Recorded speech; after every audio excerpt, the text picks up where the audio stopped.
The chains bit into Nora Jenkins' wrists as the merciless sun beat down on her slumped form, her once fine traveling dress now coated with the dust of 3 days spent shackled beside Willow Creek's busiest wagon yard. Blood trickled down her arms where the iron cuffs had rubbed her skin raw. Each time a wagon passed, the drivers would slow to gawk at the spectacle, a woman chained like a criminal for all to see. Some spat in her direction.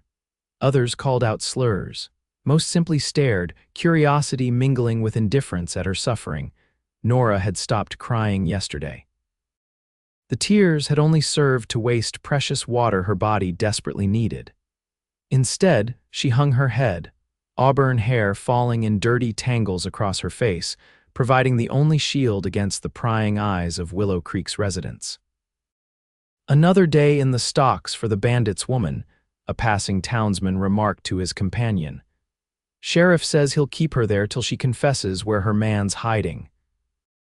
Nora wanted to scream that she knew nothing of Tom Radcliffe's whereabouts, that she'd been fooled just like everyone else by the charming bank robber who'd courted her for 2 months before disappearing with half the town's savings.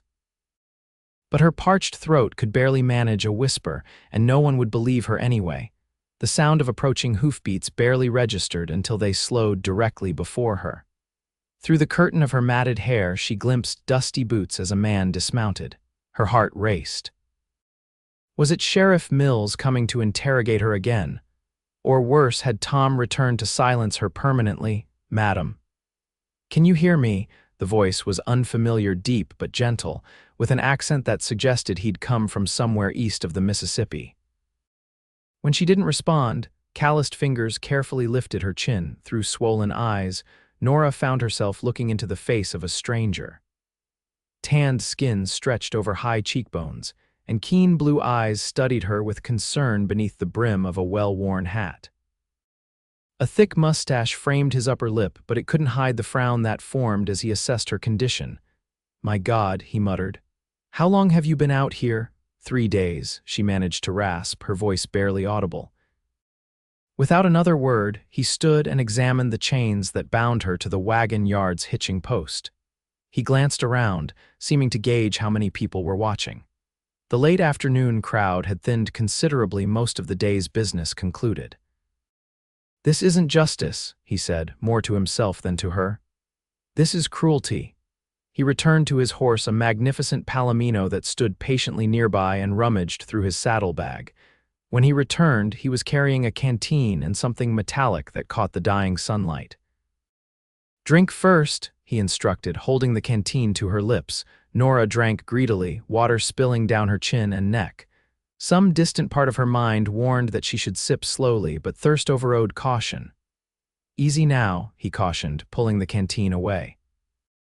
"Too much at once will make you sick." As she caught her breath, the stranger knelt beside her and revealed what he'd been concealing, a pair of metal cutters. Before she could process what was happening, he positioned the tool between the links of her chains. "What are you doing?" She whispered frantically. "The sheriff will—" "The sheriff," the man interrupted, his voice hardened with disgust, "has forgotten what the law is meant to protect." With a powerful squeeze of his hands, the chains snapped with a metallic ping. Fear and hope battled within Nora's chest. "They'll hunt you down for this. Let them try." He worked quickly on the remaining chains, freeing her wrists though the cuffs themselves remained attached. "Can you stand?" Nora tried to push herself up, but 3 days without proper food or water had left her too weak. Her legs buckled beneath her weight. Without hesitation, the stranger slid one arm beneath her knees and another around her back, lifting her as though she weighed nothing. He carried her to his horse and, with remarkable gentleness, settled her onto the saddle. "Hold onto the horn," he instructed as he mounted behind her, his chest warm against her back as he reached around to take the reins. "I've got you." As the horse began to move, Nora heard shouts from across the street. A group of men had emerged from the saloon, one pointing in their direction. "That's the Jenkins woman. Stop right there." The stranger's arms tightened around her. "Hold on," he whispered in her ear. The palomino surged forward, powerful muscles bunching beneath them as they tore through town. Shots rang out behind them, but they were already turning onto the trail that led toward the foothills, the horses' stride eating up the distance between them and their pursuers. Wind whipped Nora's face as they rode, the sensation both terrifying and exhilarating after days of immobility. She had no idea who this man was or where he was taking her, but as Willow Creek receded behind them, one thought crystallized in her mind. Whatever awaited her could hardly be worse than what she was leaving behind. The stranger guided his horse expertly along a narrow trail that wound through a dense copse of pines. Nora struggled to stay conscious, the swaying motion and the pain from her raw wrists threatening to pull her into darkness. "Stay with me," the man's voice rumbled against her back. "Not much farther now. Who are you?" she managed to ask, her voice thin and ragged. "Name's Brennan Wade," he replied, guiding the horse around a sharp bend. "Most folks just call me Wade." Why would you help me?" Nora asked, confusion clouding her mind along with exhaustion. There was a pause before he answered. "Let's just say I don't cotton to seeing anyone treated like that, especially not a woman." The light was fading fast by the time Wade slowed his horse to a walk. They had climbed considerably, and the air had grown cooler.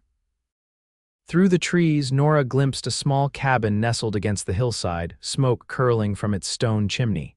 "My place," Wade explained. "It's not much, but it's safe." He dismounted first, then carefully helped Nora down. Her legs gave way immediately, and he caught her before she hit the ground, once again lifting her into his arms. "Sorry," she murmured, embarrassed by her weakness. "Nothing to apologize for," he replied, carrying her toward the cabin. 3 days without proper food or water would lay low even the strongest man. The cabin door swung open before they reached it, and a grizzled older man with a shock of white hair stepped onto the porch, rifle in hand. What in tarnation?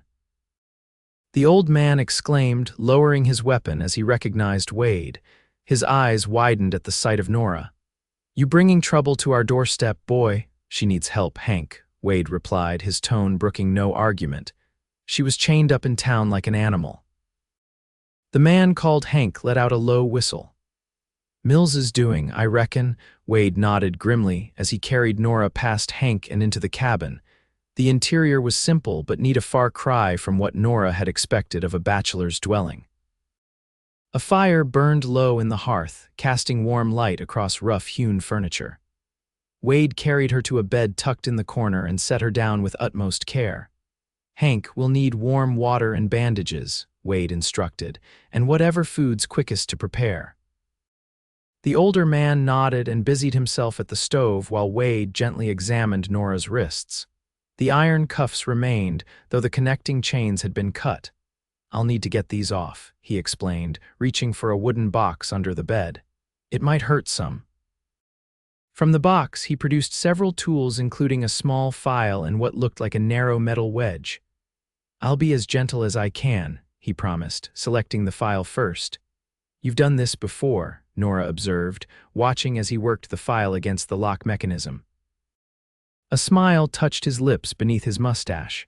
"Let's just say I've had occasion to learn various skills in my travels."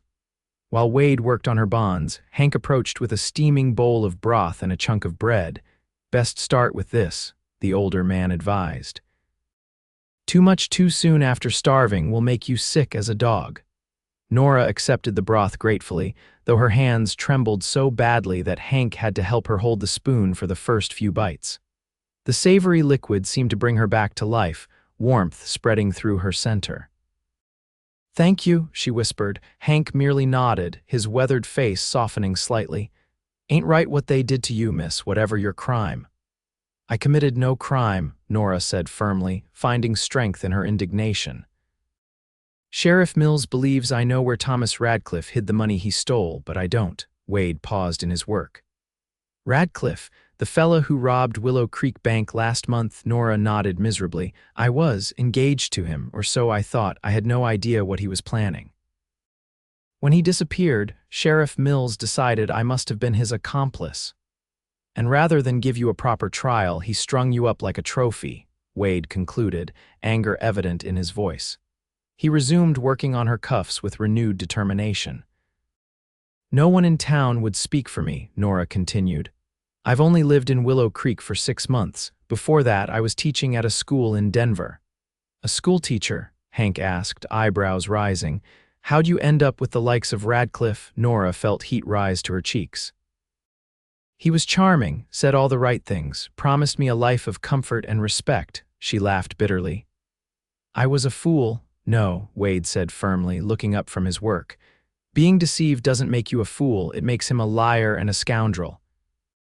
With a final twist of his tools, there was a click, and the first cuff fell away from her wrist. Nora gasped at both the relief and the pain as blood rushed back into her hand. The skin beneath was raw and angry, crusted with dried blood. Hank, that water ready, Wade called. Coming right up, the older man replied, bringing over a basin of steaming water and clean cloths. While Wade worked on the second cuff, Hank gently bathed Nora's freed wrist, the warm water stinging at first but gradually soothing the abused flesh. He applied a salve that smelled of herbs and honey, then wrapped her wrist in clean bandages. That should keep infection at bay, Hank said. You're lucky Wade found you when he did. Another day out there. He didn't finish the thought, but he didn't need to. Nora knew precisely what fate might have awaited her. With a final twist and click, the second cuff fell away. Wade sat back, studying Nora's face with those piercing blue eyes. You should rest, he said softly. We can talk more in the morning. I can't stay here, Nora protested weakly. Sheriff Mills will come looking. I don't want to bring trouble to you. Mills won't find this place, Hank assured her. We've made sure of that over the years. And even if he did, Wade added, standing to his full height, he'd have to go through me first. There was something in his tone, a quiet certainty that made Nora believe him completely. For the first time in weeks, she felt safe. Rest now, Wade insisted, pulling a quilt over her. You're safe here, Miss Jenkins. Nora, she corrected him. Please call me Nora. A smile touched his eyes. Rest well, Nora. As exhaustion finally claimed her, Nora drifted into the first peaceful sleep she'd had since Thomas Radcliffe had vanished with her heart and Willow Creek's money. When Nora woke, pale sunlight was filtering through a small window beside the bed. For a moment, she couldn't remember where she was. The rough-hewn timber ceiling above her was unfamiliar. Then the events of the previous day came rushing back, along with the dull ache in her bandaged wrists. She sat up slowly, her body protesting after days of mistreatment. The cabin was quiet, though a fire crackled in the hearth. On a small table beside the bed, she found a cup of water and a clean dress draped over a chair. The dress was simple, sturdy cotton in a faded blue pattern and clearly not new, but it was clean and whole, unlike her own filthy garments. Nora drank the water gratefully, then changed into the offered clothing, marveling at the simple pleasure of clean fabric against her skin. She had just finished pinning her hair into a somewhat presentable arrangement when the cabin door opened, admitting a gust of cool mountain air along with Wade. He carried an armload of firewood, which he deposited beside the hearth before noticing she was awake. Good morning, he greeted her, removing his hat. How are you feeling? Better, thank you, Nora replied, smoothing the unfamiliar dress. Is this yours? A flush crept up Wade's neck. It belonged to my sister. She left some things here last time she visited. Please thank her for me when you see her, Nora said. Wade's expression faltered. That might be difficult. Sarah passed away 2 winters ago, influenza. I'm so sorry, Nora said, mortified by her misstep. I shouldn't have, you couldn't have known, Wade interrupted gently. And she would have been pleased to help you. Sarah had a kind heart. An awkward silence fell between them, broken only when the door opened again and Hank entered, carrying a bucket of fresh milk. Well, look who's up and about, the older man observed. You're looking more human today, miss. Thank you for your help, mister, she paused, realizing she didn't know Hank's surname. Just Hank will do, he replied with a dismissive wave. Never was one for formalities. You hungry? Got some flapjacks ready to go on. That would be wonderful, Nora said, realizing she was, indeed, ravenous. While Hank busied himself at the stove, Wade pulled out a chair at the small table for Nora. We need to discuss what happens next, he said as she sat down. Mills won't give up easily. I know, Nora replied, the reality of her situation dampening her improved spirits. But I truly don't know where Radcliffe went. I have nothing to tell the sheriff, even if I wanted to. I believe you, Wade assured her, but Mills has made this personal now. He lost face when Radcliffe escaped, and he'll want someone to pay for that. Not to mention the reward money, Hank added, flipping a flapjack with practiced ease. Reward money? Nora asked. Wade nodded grimly. The bank posted a $500 reward for information leading to the recovery of the stolen money. Mills likely figures if he squeezes you hard enough, he'll get a lead on Radcliffe and claim that reward for himself. Nora felt sick. $500 was a fortune, more than enough motivation for a corrupt sheriff to bend the law to breaking.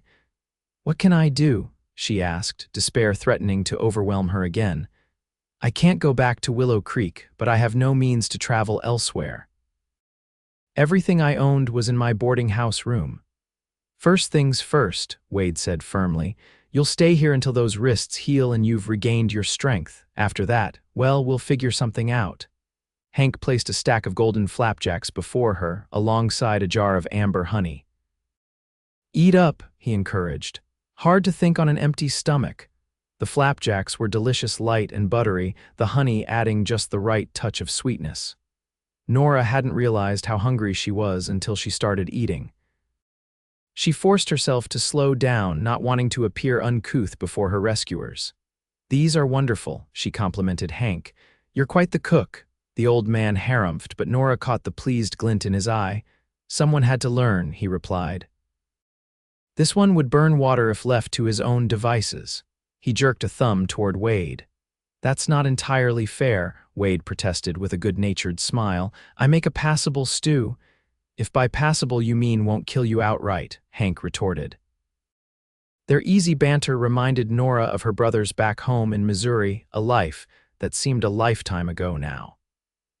Watching them, she felt a pang of longing for her family, whom she hadn't seen since moving west 3 years ago to take the teaching position in Denver. So, Nora ventured after finishing her breakfast, what is it you do out here, Mr. Wade? Are you ranchers? Wade and Hank exchanged a look that Nora couldn't quite interpret. I do a bit of this and that, Wade answered carefully. Some hunting, trapping in the winter. Occasionally, I guide parties through the mountains when someone needs to find a particular place. And I mostly keep this one out of trouble, Hank added with a wink. There was more to their story, Nora sensed, but she didn't press. After all, they had saved her life and offered shelter when no one else would. Their secrets were their own. I should help with the washing up, she offered, starting to rise. You'll do no such thing, Hank insisted. Those wrists need at least another day of rest. Besides, it's Wade's turn. Wade stood and began gathering the dishes without complaint. I need to ride into Pine Junction later, he mentioned. We're running low on supplies and I want to see if there's any news about what's happening in Willow Creek. Pine Junction? Nora asked. I didn't realize we were so close. About an hour's ride, Wade confirmed.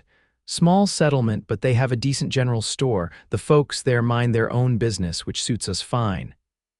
Is there a stagecoach that passes through? She asked, an idea forming. Wade's brow furrowed.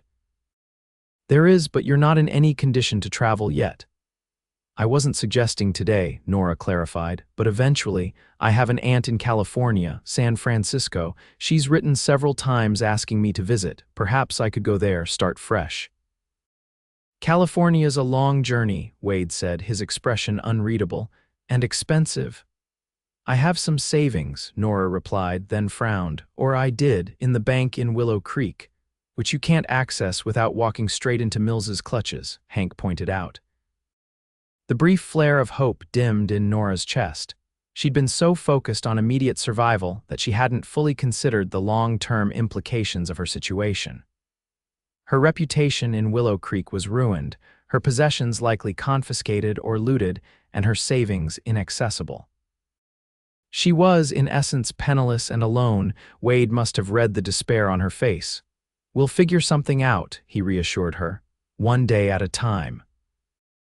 After breakfast, while Wade prepared for his trip to Pine Junction, Hank insisted that Nora rest on the porch swing, wrapped in a warm blanket despite the mild spring day.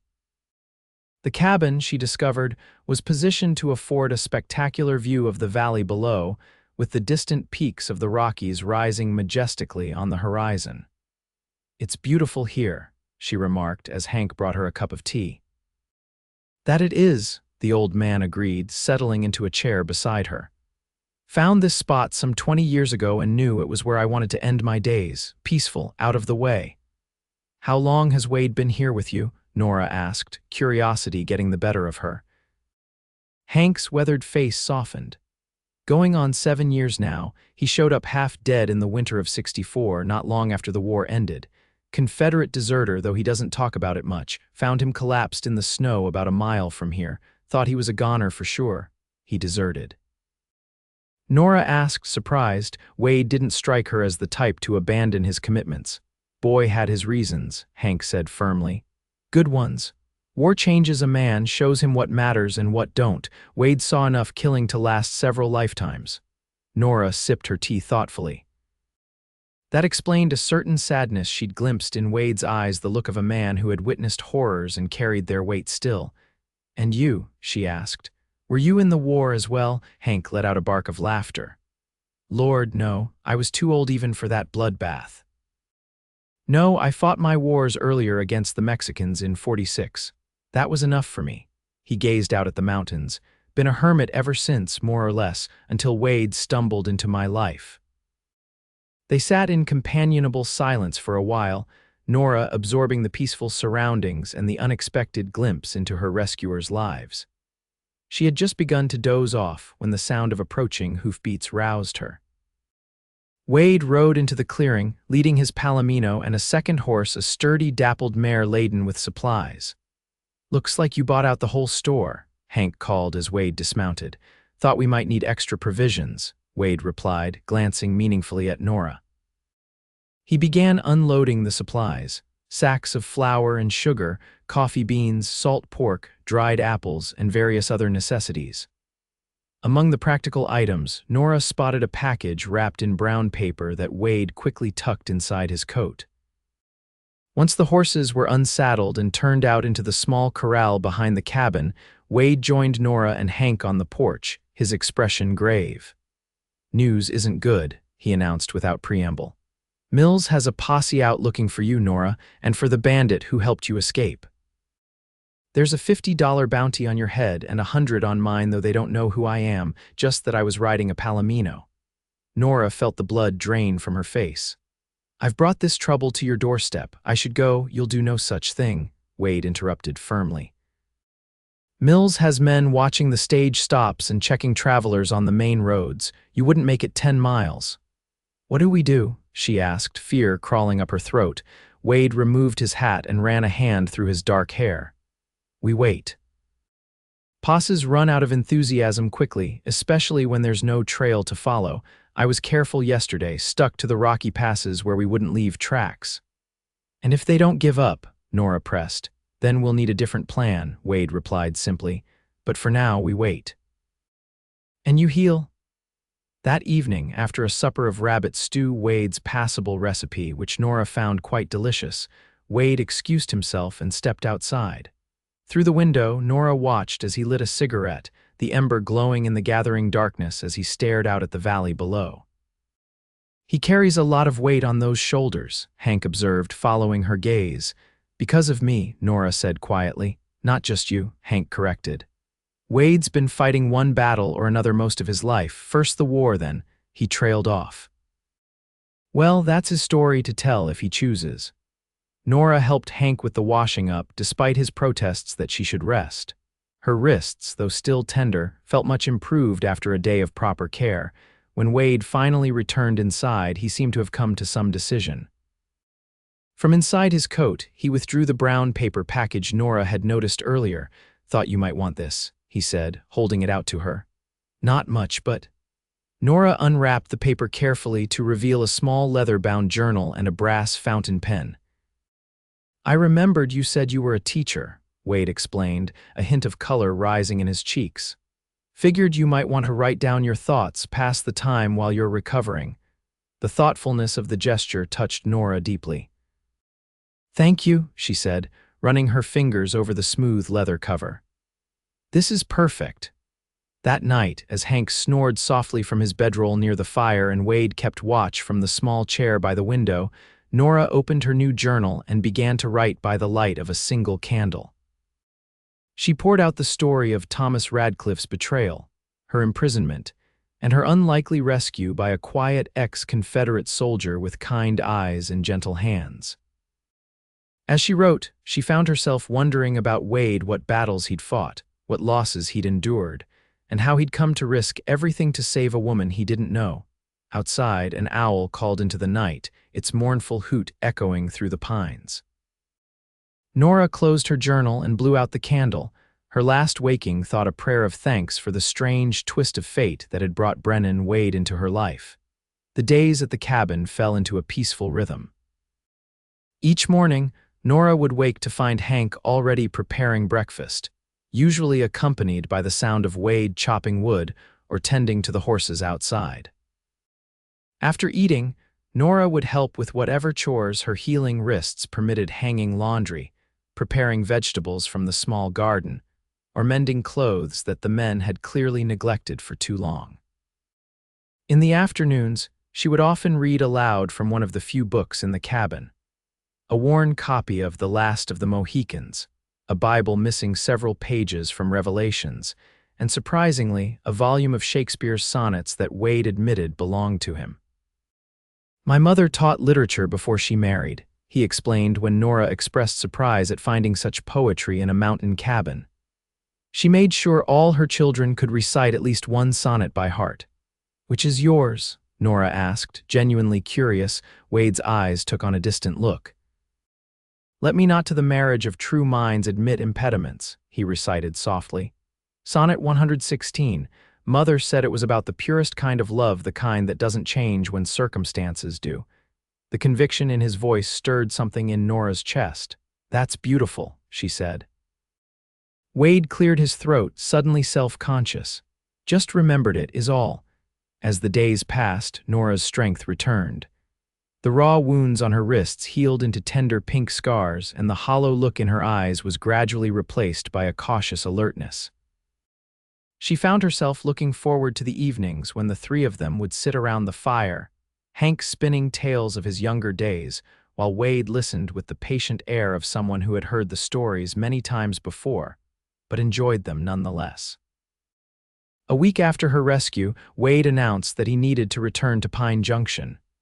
"We should know if the posse is still active," he explained over breakfast. "And I want to send a telegram to a friend in Willow Creek who might be able to tell us more about Mills's plans."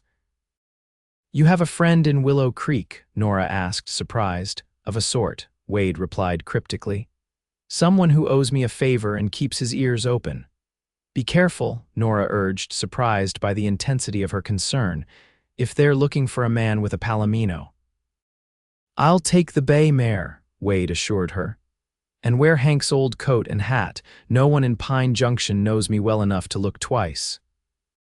After Wade departed, Nora helped Hank with the gardening, weeding the neat rows of carrots and potatoes while the old man hoed a new section for planting beans. "You've been good for him," Hank remarked suddenly, pausing in his work. "For Wade?" Nora asked, caught off guard. Hank nodded, leaning on his hoe.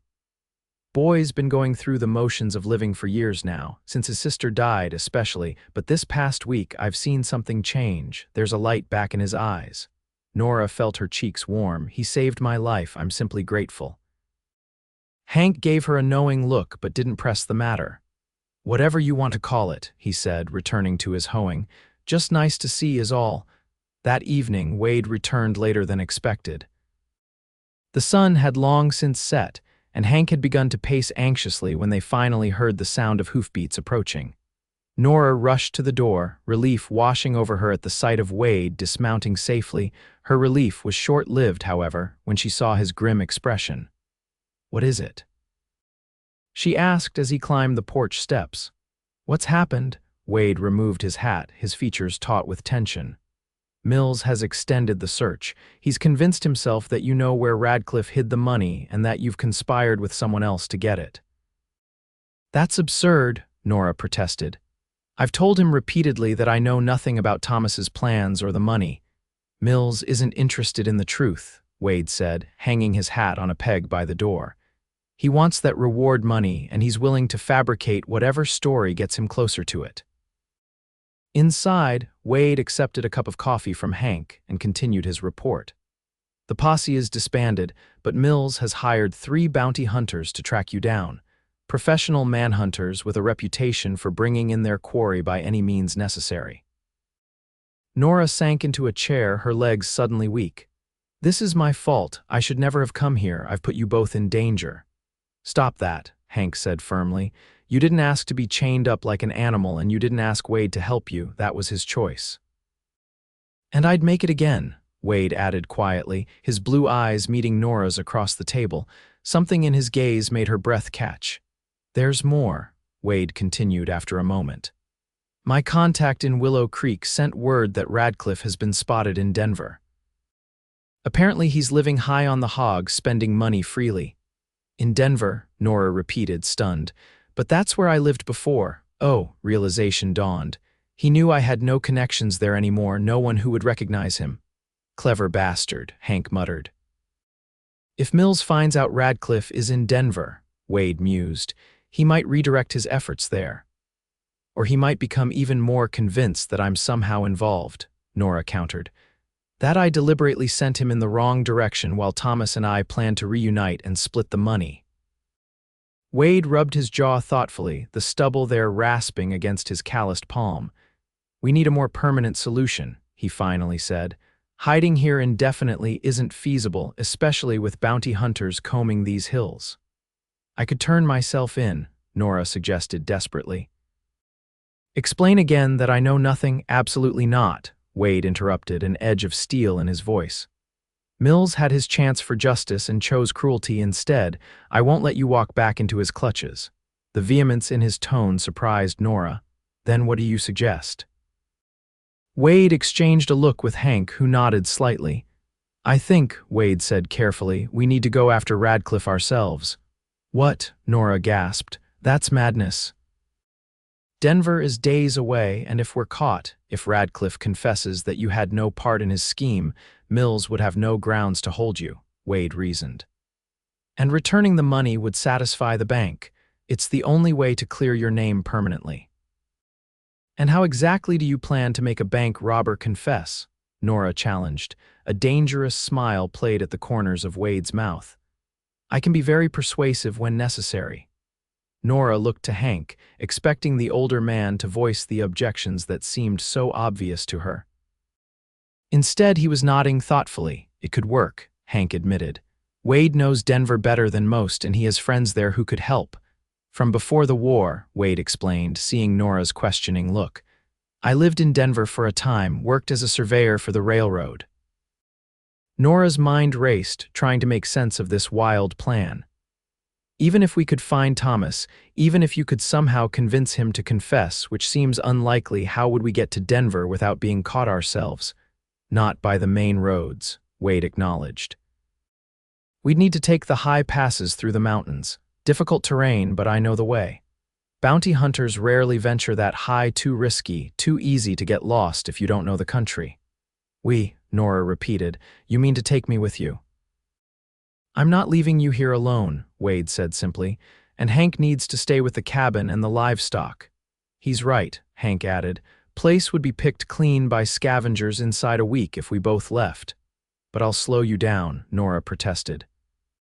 I'm not an experienced rider, and the mountain trails you'll manage, Wade said with a confidence Nora certainly didn't feel. And traveling together gives us an advantage. They're looking for a woman alone or with a single male companion. A married couple on their way to visit family in Denver would draw less attention. Married, Nora repeated, her voice rising slightly, Wade's cheeks colored. For appearance's sake only, of course, it would explain why we're traveling together and provide a ready excuse for any questions. Nora sat back, overwhelmed by the audacity of the plan. Risk life and limb crossing the mountains, confront the man who had betrayed her, somehow extract a confession and return to clear her name, all while posing as Wade's wife. It seemed utterly far-fetched, And yet, what choice did she have? Remain in hiding indefinitely, flee further, always looking over her shoulder, try to build a new life with the shadow of false accusations hanging over her. When would we leave? She asked finally. Wade seemed surprised by her apparent acquiescence. Day after tomorrow. We need time to prepare supplies and for you to gain a bit more riding experience.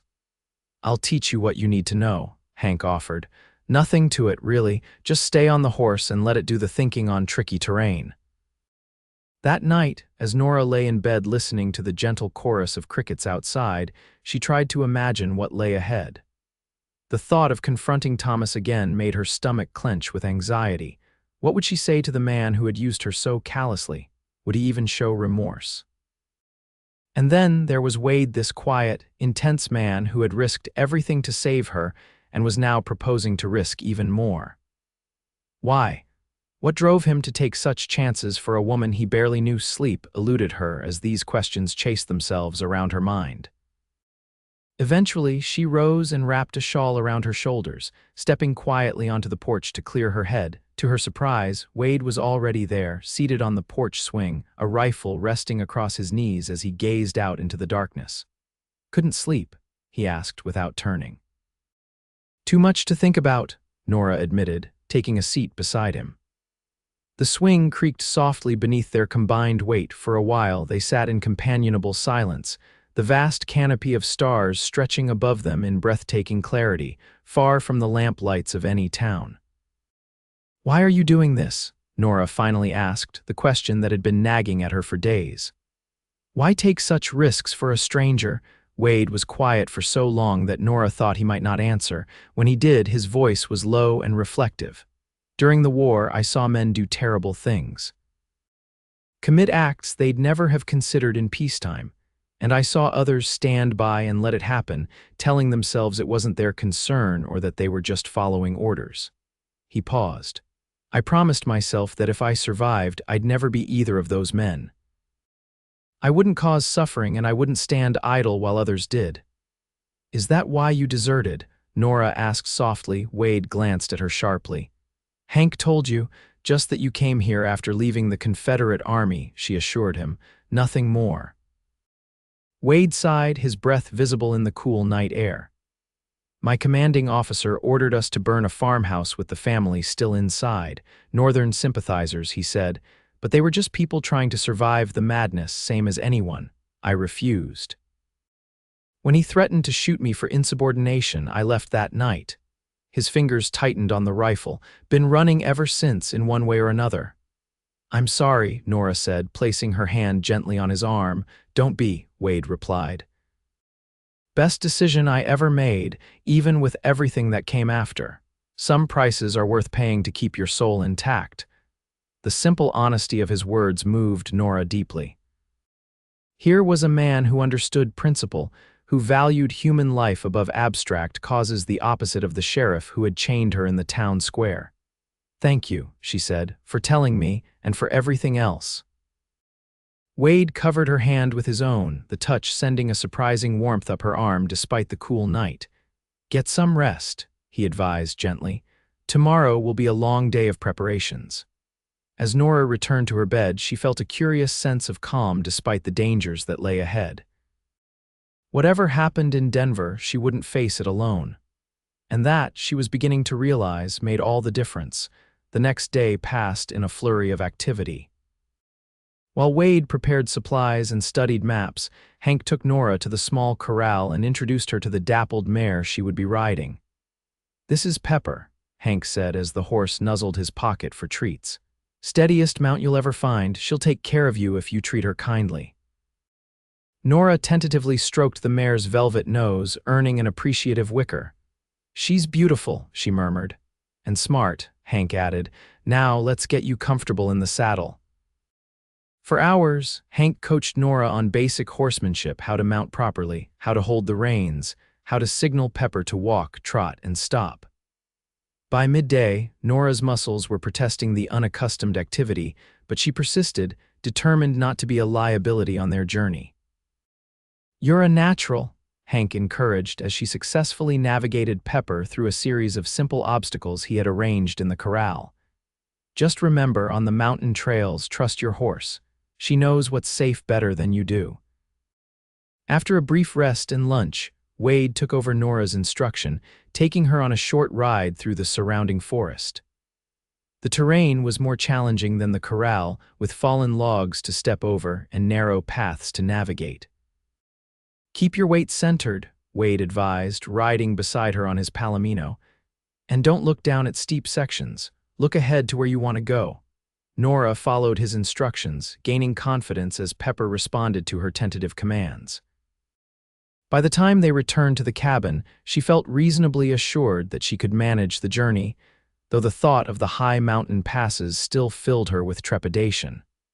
That evening, Wade spread a map across the table, tracing their planned route with his finger. "We'll head north first," he explained, "away from the usual trails to Denver. There's a pass here," he indicated a narrow gap between two peaks that cuts through to the eastern slopes. "From there, we can follow this valley down to Clear Creek and then into the city from the west."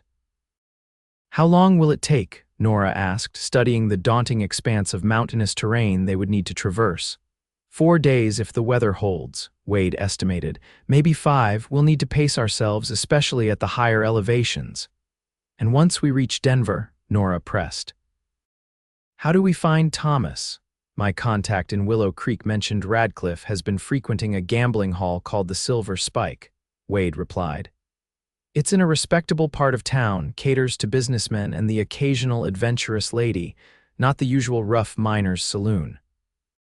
"That sounds like Thomas," Nora acknowledged. "He always preferred the company of those he considered his social equals or betters." Wade's eyes narrowed slightly at this insight into her former fiancé's character, but he said nothing. "What do we do when we find him?" Nora continued.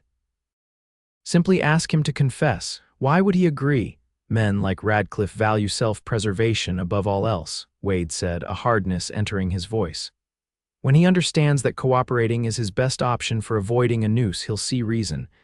And if he doesn't?" Nora asked quietly. Wade met her gaze steadily. "Then we move to more persuasive methods, but let's cross that bridge when we come to it." Hank, who had been listening silently, cleared his throat. "You'll need to look the part of a respectable married couple," he pointed out, "especially in Denver." "I've thought of that," Wade admitted. "We'll stop at a trading post on the eastern slope where I know the owner. He can provide appropriate clothing. And these," Nora held up her wrists where the scars from the shackles were still visible, though fading. "Gloves," Wade suggested. "And long sleeves. It's still cool enough in the evenings to justify them." As the evening progressed, they refined their plan, addressing potential complications and establishing a cover story for their presence in Denver. According to their fabricated history, they were newlyweds from Missouri, visiting Denver to assess business opportunities before deciding where to settle permanently. "Keep it simple," Wade advised. "The closer to truth, the easier to maintain.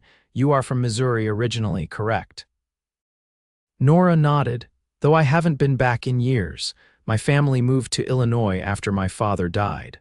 "All the better," Wade said. "If anyone asks detailed questions about current conditions in Missouri, you can honestly say you've been away."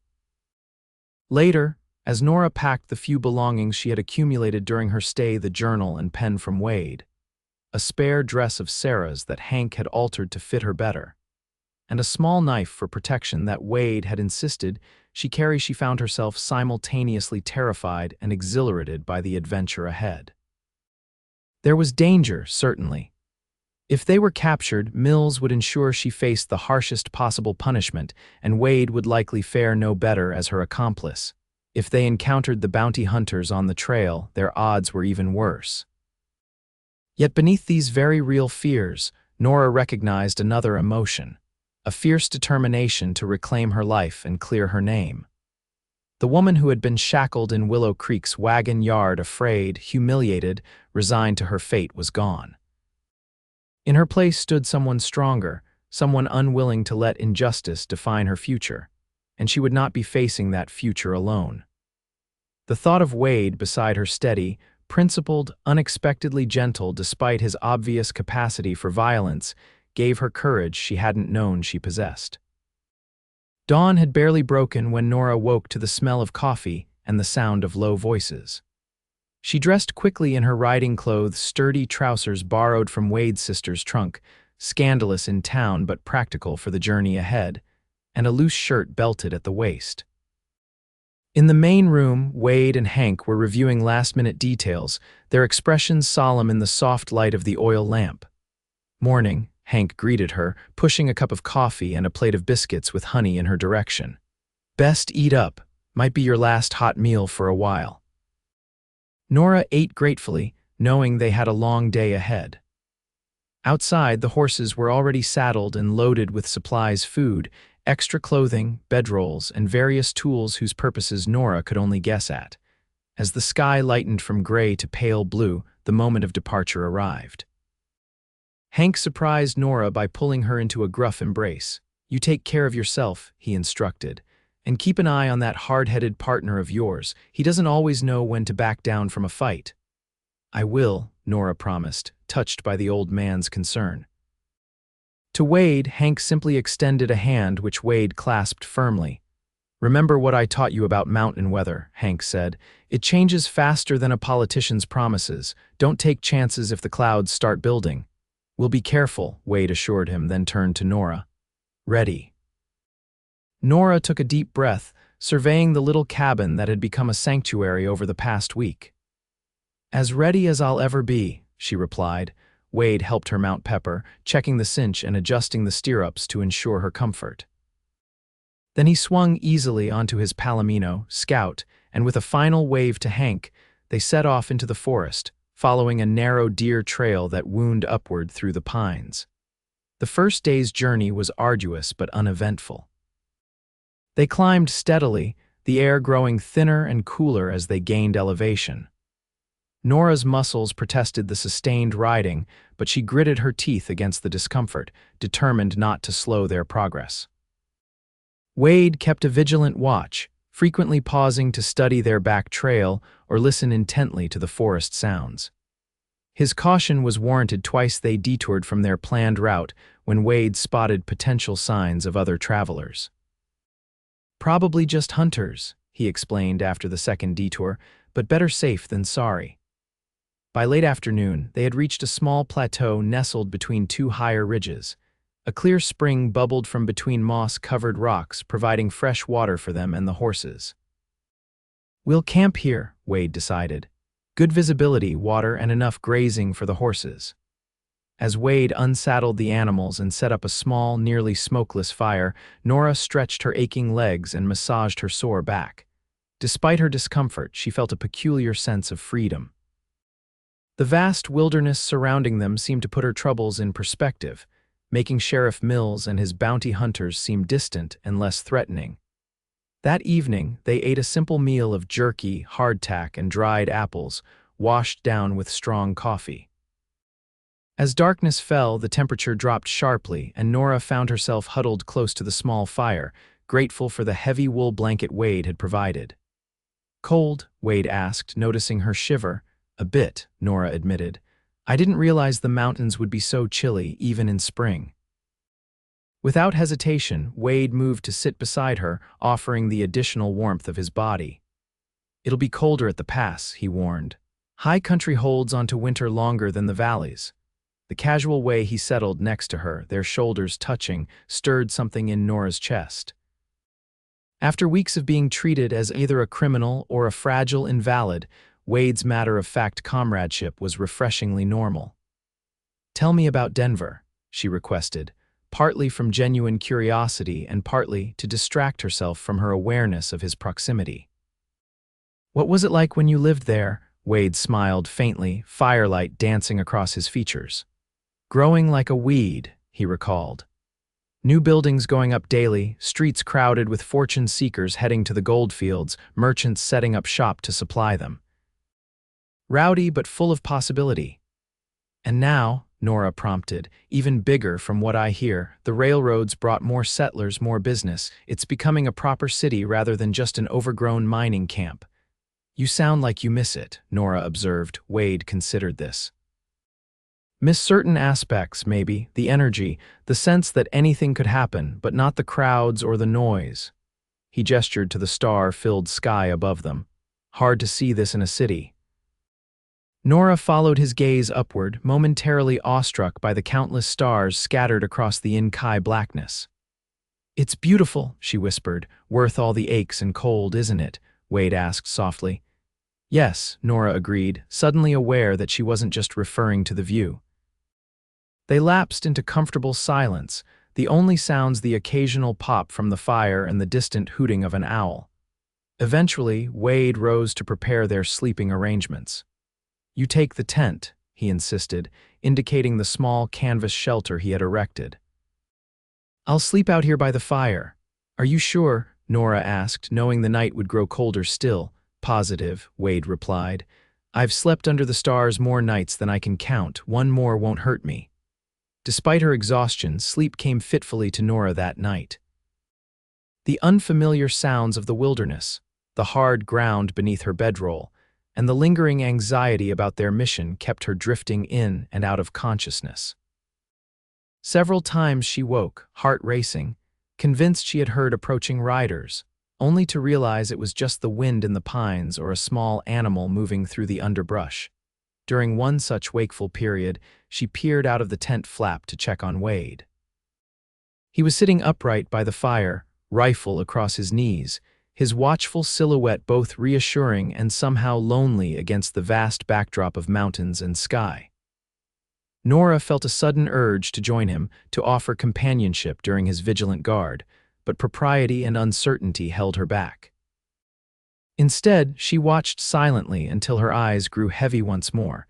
Dawn arrived with a breathtaking display of color. The eastern sky painted in strokes of gold and rose that gradually gave way to clear blue.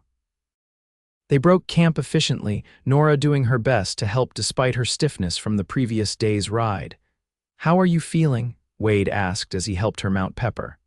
"A bit sore," Nora admitted, "but I'll manage." Wade's eyes crinkled with approval. "You're tougher than you look, Nora Jenkins." The compliment, simple as it was, warmed her more than the morning sun. The second day's journey took them higher still, through increasingly rugged terrain. The trail narrowed in places to little more than a ledge hugging the mountainside, with dizzying drops to one side. As Wade had instructed, Nora focused on the path ahead rather than the precipitous falls, trusting Pepper to find secure footing. By midday, they had reached a zone where the trees thinned, replaced by hardy shrubs and wildflowers that clung tenaciously to the rocky soil. The view was spectacular, range upon range of mountains stretching to the horizon, their snow-capped peaks gleaming in the sunlight. "The pass is just ahead," Wade informed her during a brief rest stop. "Once we're through, we'll start descending toward the eastern slopes." True to his word, by late afternoon they crested a narrow saddle between two towering peaks. The wind howled through this natural gateway, bitterly cold despite the season. Nora hunched in her saddle, grateful for the heavy coat Wade had insisted she wear. On the eastern side of the pass, the landscape changed dramatically. The descent was steeper, the vegetation sparser, and the terrain more exposed. Wade led them carefully down switchback trails, sometimes dismounting to lead Scout through particularly treacherous sections. "We'll make camp in that grove," Wade decided as dusk approached, pointing to a cluster of stunted pines that offered some shelter from the wind. Too dangerous to continue in failing light. That night was colder than the previous one, the higher elevation and stronger winds creating a bone-deep chill that penetrated even their warmest clothing. Wade built the fire larger than before, risk of detection outweighed by the need for warmth. As they huddled close to the flames, sharing a pot of stew Wade had prepared, Nora found herself studying her companion's profile. In the flickering light, the angles of his face seemed both harsher and more vulnerable. A small scar near his temple, previously unnoticed, caught her attention. "How did you get that?" she asked, gesturing to the mark. Wade's hand rose unconsciously to touch the old wound. "Graze from a Yankee sharpshooter at Cold Harbor," he replied. "Came so close I felt the bullet part my hair before it bit into the bark behind me. You were fortunate, Nora observed. More than I deserve to be, Wade agreed, his voice taking on that distant quality it assumed whenever he referenced the war. Many better men didn't come home from that field. Nora hesitated, then asked the question that had been nagging at her. Do you ever regret it, deserting? Wade considered her question with the seriousness it deserved. Regret leaving the fight, sometimes. Not because I believed in the cause. I had my doubts about secession from the start, but because I left behind friends who needed me. He stared into the fire, but regret refusing that order? Never. Some lines can't be crossed, no matter the cost. His unflinching moral clarity moved Nora deeply. She thought of Thomas Radcliffe with his smooth words and flexible principles, always seeking the easiest path regardless of who might be harmed. Wade was as different from Thomas as day from night. What about you? Wade asked, turning the conversation away from himself. Any regrets about leaving your teaching position in Denver? Only that I didn't see Thomas for what he was sooner, Nora replied honestly. I loved teaching. Seeing a child's face light up when they finally understand something difficult, there's nothing quite like it. You miss it, Wade observed. Very much, Nora admitted. Though I don't know if I'll ever have the opportunity to teach again, not with this scandal attached to my name. We'll fix that, Wade promised, the firelight reflecting determination in his eyes. Radcliffe will confess, and you'll be free to rebuild your life however you choose. The conviction in his voice made it easy to believe him, despite the improbability of their plan. As they prepared for sleep, Nora found herself wondering what shape that rebuilt life might take and whether Wade would have a place in it. The third day of their journey brought them down from the high country into rolling foothills. The temperature rose noticeably as they lost elevation, and the vegetation grew lusher. By mid-afternoon, they reached the trading post. Wade had mentioned, a sturdy log structure nestled in a small valley alongside a busy stream. Wilson's post, Wade announced as they approached. Samuel Wilson's been running this place for 15 years. Caters mostly to trappers and prospectors, but he carries a little bit of everything. A bell jangled as they entered the dimly lit interior of the trading post. The space was crowded with merchandise shelves of canned goods and dry staples, racks of tools and cookware, barrels of flour and sugar, and an assortment of clothing hanging from pegs along the back wall. Behind a scarred wooden counter stood a barrel-chested man with a magnificent white beard and shrewd eyes that missed nothing. Those eyes widened in recognition as Wade approached. "Well, I'll be damned," the man exclaimed. "Brennan Wade, as I live and breathe. Thought the mountains might have swallowed you whole by now." "Not yet, Sam," Wade replied with a genuine smile, clasping the offered hand, "though they've tried a time or two." "And who's this lovely lady?" Wilson asked, turning his attention to Nora. Wade's response came smoothly, without hesitation. "My wife, Nora. We're on our way to Denver for a spell." "Wife?" Wilson's bushy eyebrows shot upward. "Never thought I'd see the day you'd settle down, Wade." He extended a hand to Nora. "Samuel Wilson, madam." "Any woman who could rope this wild Mustang deserves my respect." Nora accepted his handshake, grateful that Wade had prepared her for this part of their deception. "A pleasure to meet you, Mr. Wilson. Brennan speaks highly of you." "Does he now?" Wilson chuckled. "Well, miracle upon miracles." "What can I do for you folks today?" "We need supplies," Wade replied, "and some proper city clothes for Denver. Left in a bit of a hurry and packed light." Wilson nodded knowingly. "Got just the thing. New shipment of ready-made dresses came in last week, and I've a decent selection of gentlemen's attire as well." While Wade discussed their supply needs with Wilson, Nora browsed the available clothing. The selection was limited but of surprising quality for such a remote location. She selected a serviceable dark blue traveling dress and a more elegant emerald green gown with modest lace trim at the collar and cuffs, perfect for the more formal setting of the gambling hall where they hoped to find Thomas. Wade, meanwhile, chose a well-cut charcoal suit, white shirt, and black string tie that transformed him from rugged mountain man to respectable businessman with remarkable effectiveness. When he emerged from the back room where he had changed, Nora was struck by how distinguished he appeared. "You clean up nicely, Mr. Wade," she remarked, unconsciously smoothing the fabric of her new blue dress. "As do you, Mrs. Wade," he returned, his eyes lingering on her longer than strictly necessary. "That color suits you." The easy way he called her Mrs. Wade sent an unexpected flutter through Nora's chest. It was pretense, she reminded herself firmly, nothing more than a necessary deception for their safety. While Wilson gathered their remaining supplies, he shared the latest news from Denver and the surrounding territories. "Railroads bringing all sorts to the city these days," he informed them. "Some good folk, others looking for easy pickings. New gambling halls opening every month, catering to those with more money than sense." "Speaking of gambling halls," Wade said casually, "a friend mentioned one called the Silver Spike, said it was worth a visit if we were in Denver." Wilson snorted. "If you've got money to lose, sure." "Fancy place, draws a well-heeled crowd. Heard they've got a faro dealer who used to work the Mississippi riverboats, slick as oil and twice as dangerous." "Sounds intriguing," Wade commented. "Might have to see for myself." As Wilson wrapped their purchases, he lowered his voice. "Word of warning, Wade. There's been strange traffic through here lately. 3 hard-looking men came through 2 days back, asking questions about travelers heading toward Denver, particularly interested in a woman and a man on a palomino." Nora felt her blood freeze. Wade's expression didn't change, but she noticed his posture stiffen slightly. "Bounty hunters?" he asked quietly. Wilson nodded.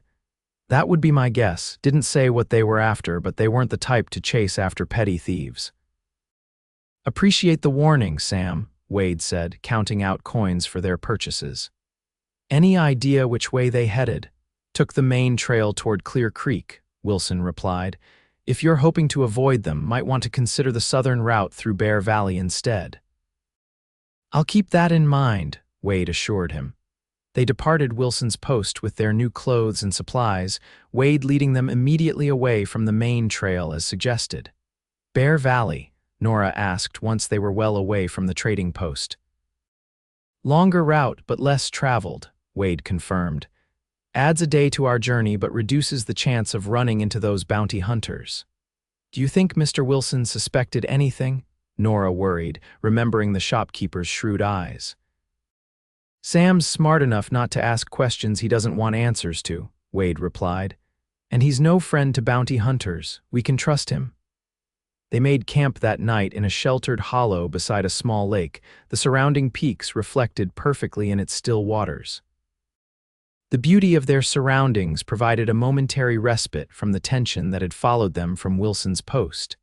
As night fell, however, Nora found herself unable to shake a growing sense of foreboding.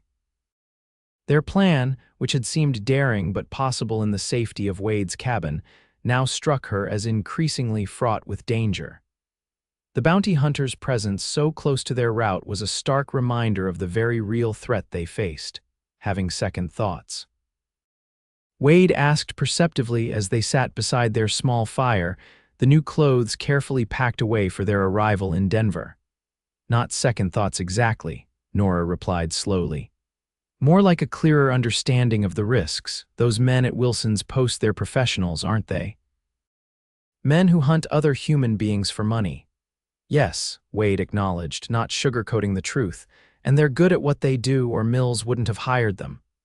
"What happens if they find us?" Nora asked, needing to hear the unvarnished reality. Wade's expression hardened. "I won't let them take you back to Mills." The implication was clear. Wade would fight, possibly kill, to protect her freedom. The thought should have horrified Nora, a woman who had always believed in peaceful resolution and the rule of law. Instead, she felt a complex mixture of gratitude, concern, and something deeper she wasn't ready to name. "I don't want you to die for me," she said softly. Wade's eyes met hers across the fire, intensity in their blue depths. "Some things are worth dying for, Nora. A person's freedom is one of them." The simplicity of his statement, delivered without drama or expectation of praise, touched something fundamental in Nora's soul. Whatever happened in Denver, whatever became of their dangerous plan, She knew with sudden clarity that meeting Brennan Wade had irrevocably changed her life's trajectory. That night, as a waxing moon cast silver light across their campsite, Nora slept more soundly than she had since leaving the cabin, comforted by the knowledge that whatever dangers lay ahead, she would face them with a man whose moral compass pointed unfailingly toward justice. The fourth day of their journey took them through Bear Valley, a broad, gently sloping expanse of meadows and scattered pine groves, bounded by rugged cliffs on either side. The route was indeed less traveled, with no sign of recent passage save for wildlife tracks in the occasional muddy patches. They rode at a steady pace, making good time across the relatively easy terrain. By midday, Wade estimated they were half a day's ride from the outskirts of Denver, close enough that the possibility of completing their mission was becoming a tangible reality rather than an abstract goal. "We should reach the city by tomorrow morning," he informed Nora as they paused to rest the horses beside a clear stream. "Best to enter in daylight when we'll look like ordinary travelers rather than suspicious night arrivals. Where will we stay?" Nora asked, realizing she hadn't considered this practical aspect of their plan. "There's a hotel called the Windsor on Larimer Street," Wade replied. "Respectable but not ostentatious, the kind of place a young couple with modest means might choose while exploring business opportunities." "And from there to the Silver Spike," Nora prompted. Wade nodded. "We'll need to establish ourselves first, be seen around town, make a few acquaintances. Moving too quickly would draw attention. A day or two of playing the part of newcomers, then we'll visit the gambling hall as part of our tour of the city's attractions."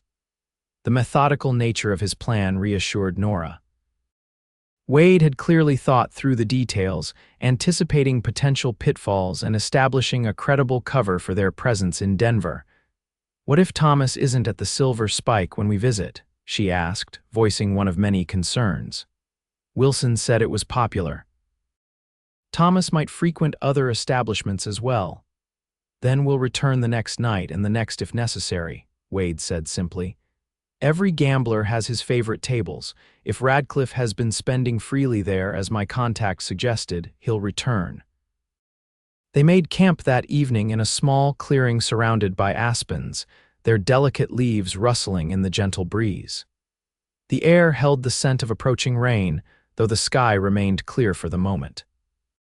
After a simple supper, Wade suggested they review the details of their cover story one final time. "We've been married 6 months, he recited. "Met in St. Louis where you were visiting family and I was working for a freight company.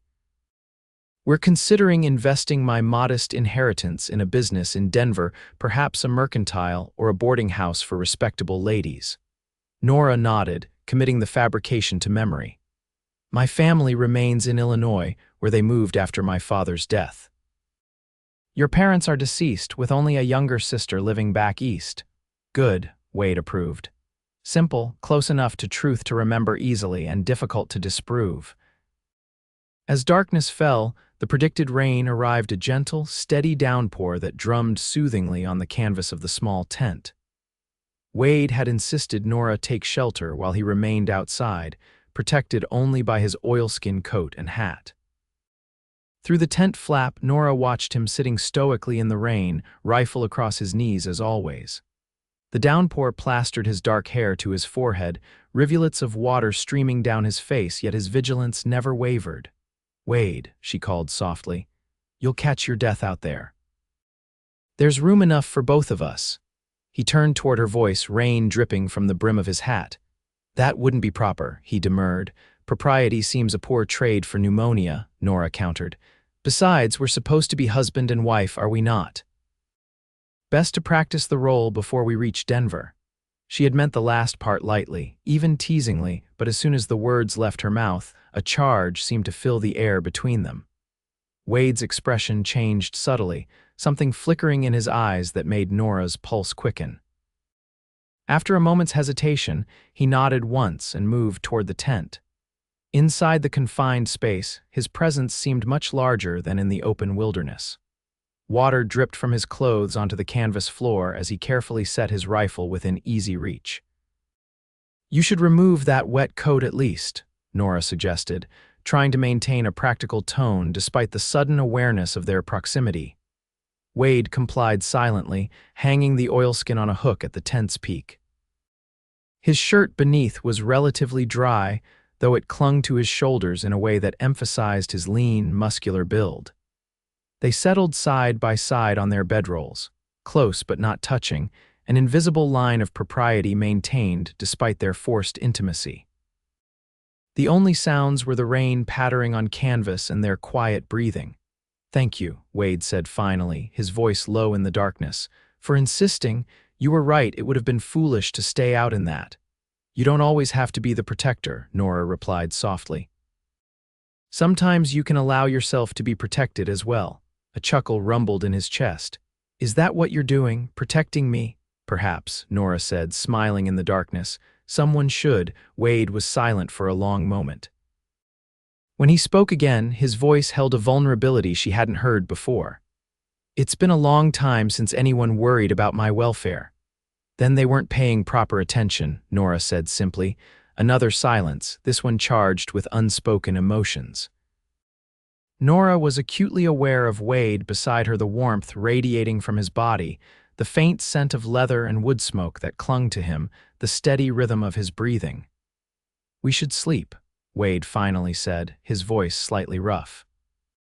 "Tomorrow will be challenging enough without exhaustion added to our troubles." "Of course," Nora agreed, though sleep seemed an unlikely prospect with her heart hammering so insistently against her ribs. She turned onto her side, facing away from Wade, and closed her eyes. Behind her, she heard him shift into a comfortable position, the subtle movements conveying his own restlessness. Just as Nora was drifting toward sleep, lulled by the steady rain, Wade spoke again, so quietly she almost missed his words. "I'm glad it was me," he murmured. "Who found you that day in Willow Creek? I'm glad it was me and not someone else." Before Nora could formulate a response, his breathing had deepened into the rhythm of sleep. She lay awake a while longer, his words echoing in her mind before finally succumbing to slumber herself. Morning brought clear skies and a renewed sense of purpose.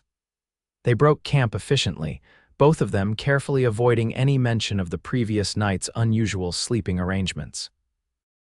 Instead, conversation focused on practical matters: the approach to Denver, final adjustments to their cover story, and contingency plans should they encounter difficulties.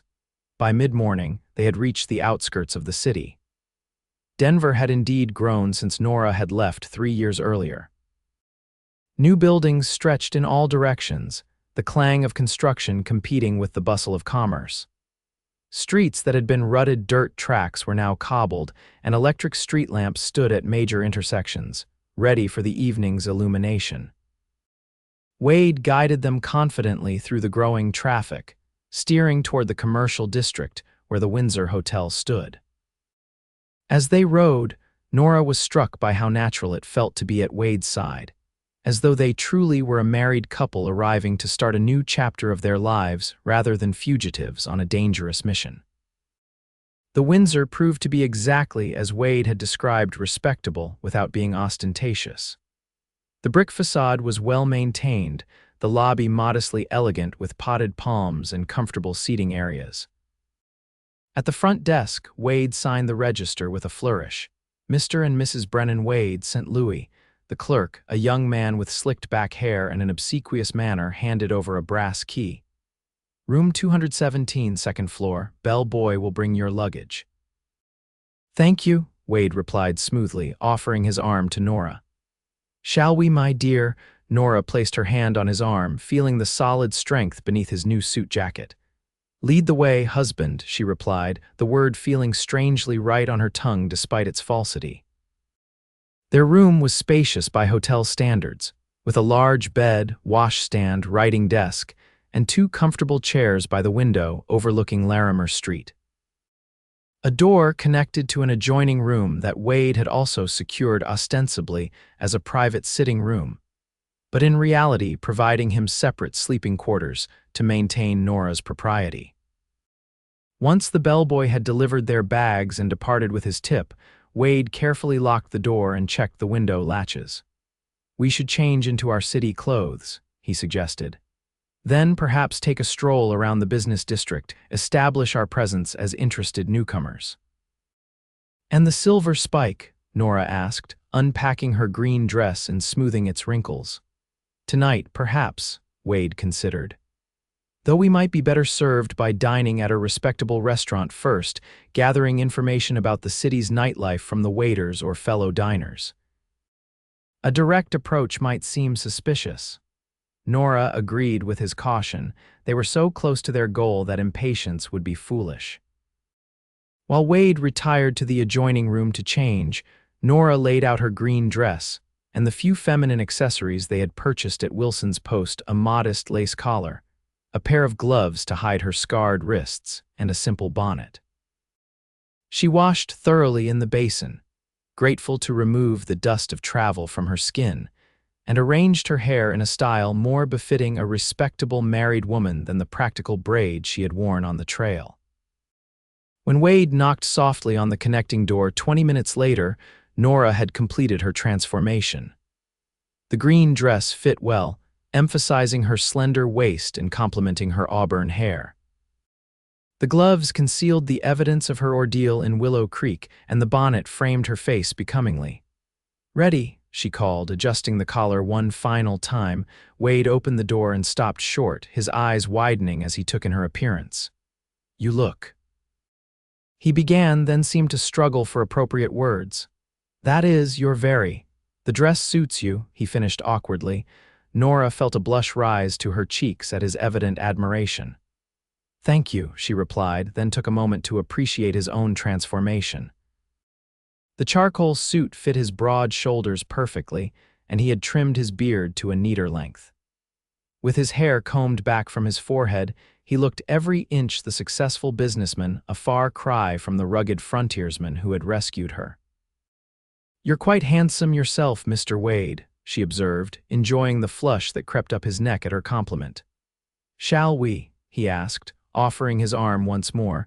Together they descended to the lobby and stepped out into the bustling streets of Denver.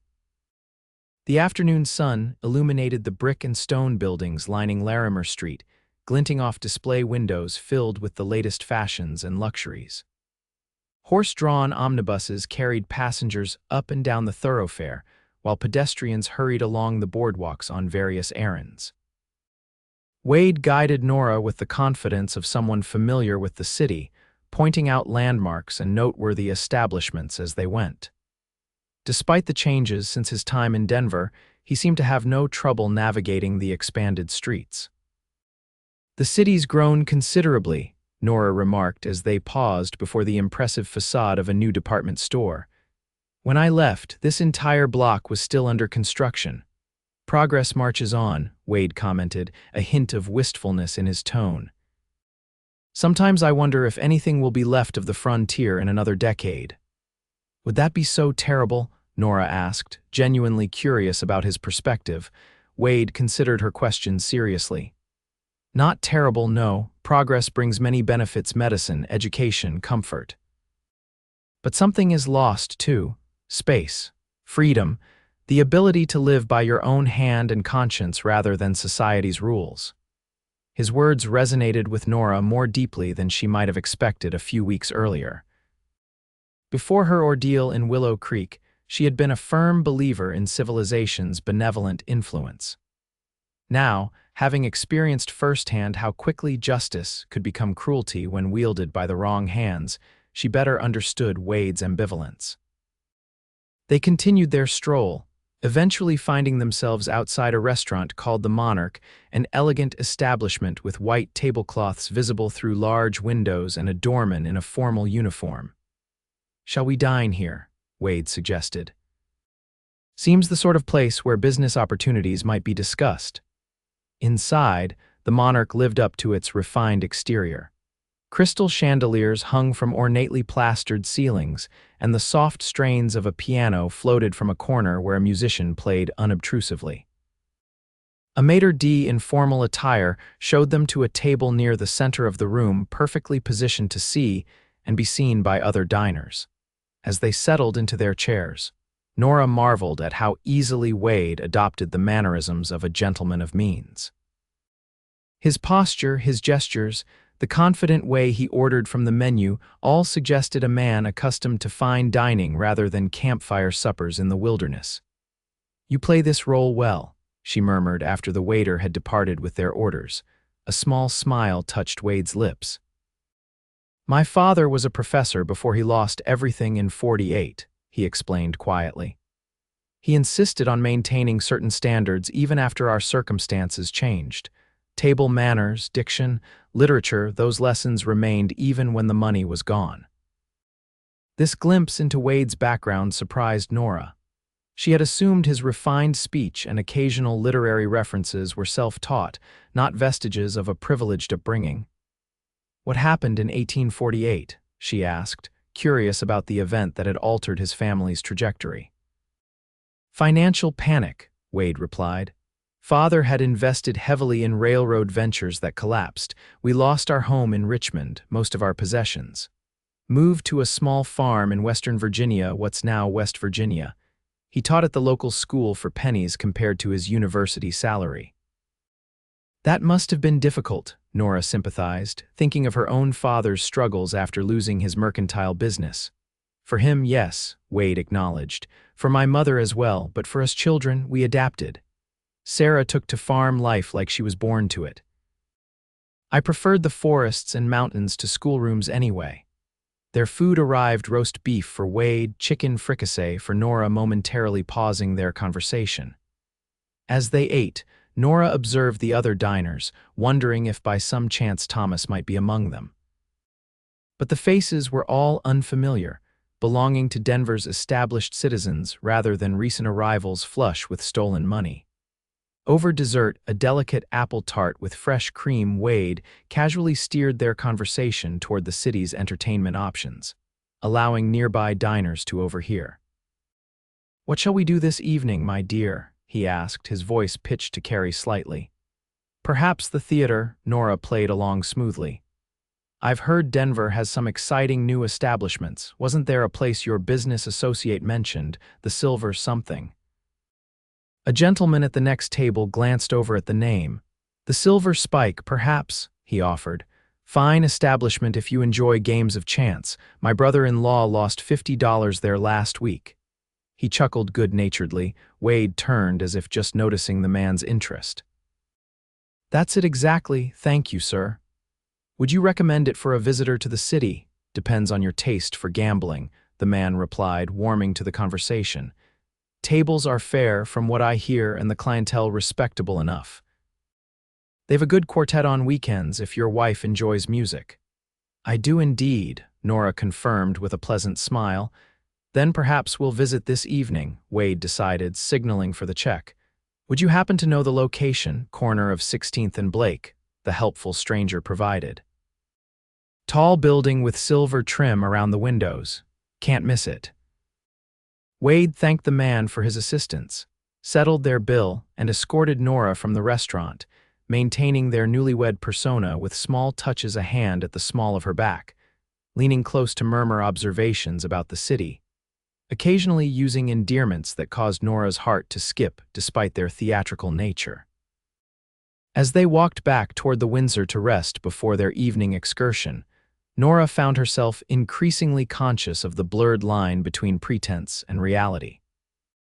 Wade's arm beneath her hand felt right, his occasional smile directed solely at her sent warmth spreading through her chest, and the way he attentively ensured her comfort seemed to stem from genuine concern rather than merely maintaining their cover.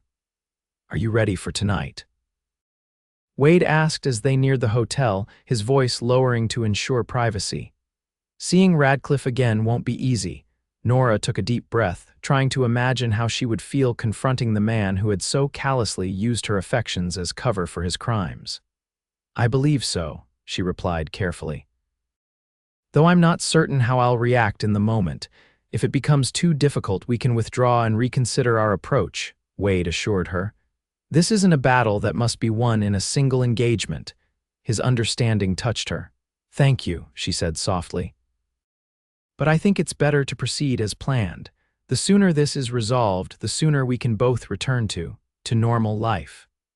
She faltered on the last words, suddenly unsure what normal might look like after all they had experienced together. Wade seemed to sense her uncertainty. "One step at a time," he counseled gently. "First we find Radcliffe, then we persuade him to confess. After that—" He left the sentence unfinished, his own future perhaps as uncertain as hers. Back at the Windsor, they retreated to their separate rooms for a few hours of rest before the evening's mission. Nora lay on the comfortable hotel bed, staring at the ceiling, her mind racing with possibilities and fears. What if Thomas wasn't at the Silver Spike? What if he was, but refused to cooperate? What if the bounty hunters had somehow tracked them to Denver, and beneath these practical concerns lay deeper questions? What would happen after their mission was complete? Would Wade return to his isolated cabin in the mountains? Would she travel to San Francisco as planned? The thought of parting ways left an unexpected hollow feeling in her chest. As the afternoon waned, Nora roused herself and began preparing for the evening ahead. She arranged her hair more elaborately than before, securing it with pins borrowed from the hotel's front desk. The green dress, when she donned it again, seemed to transform her from the frightened prisoner of Willow Creek into a confident woman ready to confront her past. A soft knock at the connecting door announced Wade's readiness.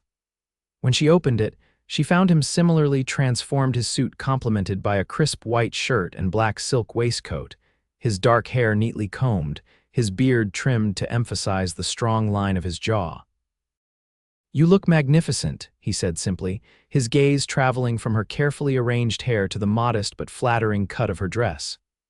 "As do you," Nora returned, surprised by the slight tremor in her voice. Wade offered his arm, his eyes never leaving hers. "Shall we go find Mr. Radcliffe?" Nora placed her gloved hand on his sleeve, drawing strength from his solid presence.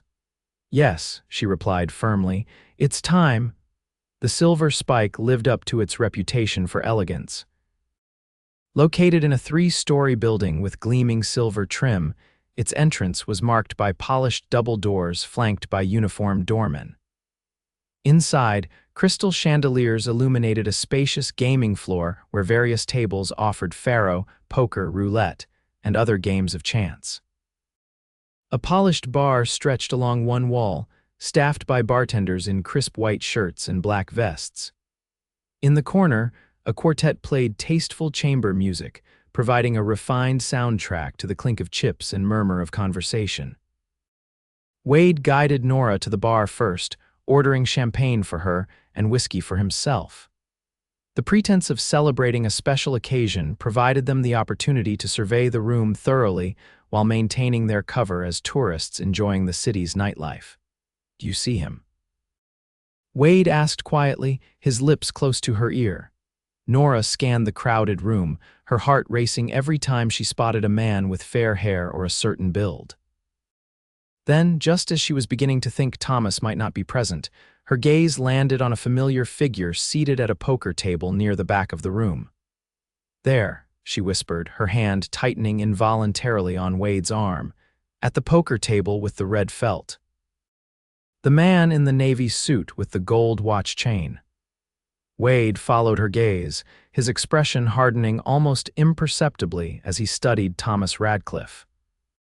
The man who had broken Nora's heart and left her to face the consequences of his crimes was laughing at something a fellow player had said, a substantial stack of chips before him suggesting a successful evening. "That's definitely him," Nora confirmed, noting the familiar way Thomas gestured as he spoke, the practiced charm of his smile. "He looks quite comfortable," Wade observed, an edge to his voice. "No sign that he's concerned about the woman he left to suffer in his place." Nora felt a curious mixture of emotions: anger at Thomas's evident prosperity, while she had endured days of public humiliation and pain, relief at finally locating him, and a detached sort of wonder that she had ever found him attractive. Seen through the lens of her experiences since Willow Creek, Thomas Radcliffe appeared shallow and artificial, his practiced charm a poor imitation of genuine character. "What's our approach?" she asked, forcing herself to think practically. Wade considered the situation. Direct confrontation would be unwise in such a public setting, he decided. Better to observe for now, learn his patterns. Does he appear to be with anyone? A new romantic interest, perhaps, or associates? Nora studied the scene more carefully. Thomas seemed to know several of the other players, exchanging familiar banter, but there was no sign of a female companion or close associate. He appears to be alone, she reported. Though clearly a regular based on his interactions with the staff. Good, Wade nodded. Finish your champagne, then we'll circulate. I'd like to get closer without drawing his attention. They moved casually through the gaming floor, pausing occasionally to observe different games, maintaining the appearance of curious visitors. Wade positioned them at a nearby roulette table that afforded a clearer view of Thomas while keeping them partially obscured by other patrons. For over an hour, they watched as Thomas played hand after hand, winning more often than losing. His stack of chips grew, as did the deference shown to him by the staff. A waitress kept his glass filled without being summoned, and the dealer addressed him by name, confirming that he was indeed a regular at the Silver Spike. He's doing well for himself, Wade observed grimly. No sign of a man worried about the law on his trail. He always was lucky at cards, Nora replied, a bitter edge to her voice, and at convincing people to trust him. As the evening progressed, Thomas's good fortune continued. After a particularly large win, he stood, gathering his chips and announcing to the table that he would cash out while luck remained on his side. The other players offered good-natured protests but didn't seem surprised by his decision. He's leaving, Nora whispered urgently. What do we do? Wade made a swift decision. We follow him, see where he goes. This might be our opportunity to approach him somewhere less public. They waited until Thomas had visited the cashier's cage, exchanging his chips for a substantial sum that he tucked into an inner pocket of his suit jacket. He moved toward the exit, pausing only to exchange pleasantries with the doorman. Wade guided Nora toward the door, timing their departure to maintain a discreet distance behind Thomas. Outside, the night air was cool, the streets illuminated by electric lamps that cast pools of yellow light at regular intervals. Thomas turned north on Blake Street, walking with the confident stride of a man without worries. Wade and Nora followed, careful to remain far enough back to avoid detection while keeping him in sight. After several blocks, Thomas turned into a well-appointed hotel, the Grand Western, one of Denver's newest and most luxurious establishments. Through the large windows, they watched as he crossed the lobby and entered the hotel bar rather than proceeding to the elevators. He's stopping for a nightcap, Wade observed. This could be our chance. A hotel bar is public enough for safety but private enough for a quiet conversation. Nora felt her heart race at the prospect of confronting Thomas after all this time. What's our strategy? She asked, her voice steadier than she felt. I approach him first, Wade decided. Establish contact, perhaps as a fellow poker player who admired his skill. Once I've engaged him in conversation, you join us. The shock of seeing you might be enough to throw him off balance, make him more amenable to our demands. The plan was simple, but held a certain psychological logic. Nora nodded her agreement, though anxiety fluttered in her stomach at the thought of facing the man who had so callously used her. They entered the Grand Western, its marble-floored lobby even more opulent than the Windsors. The bar was located to the right of the main entrance, a masculine space of dark wood, leather chairs, and discreet lighting. Thomas was seated at the bar itself, a glass of amber liquid before him as he chatted amicably with the bartender. Wait here, Wade instructed, indicating a small seating area with a view of the bar. Give me a few minutes to establish rapport, then join us when I signal. Nora settled into a plush chair, her hands clasped tightly in her lap to hide their trembling. From her position, she could observe Wade's approach without being easily visible to Thomas. Wade moved with casual confidence to the bar, taking a seat 2 stools away from Thomas. He ordered a whiskey, then appeared to notice his neighbor's gold watch chain as Thomas checked the time.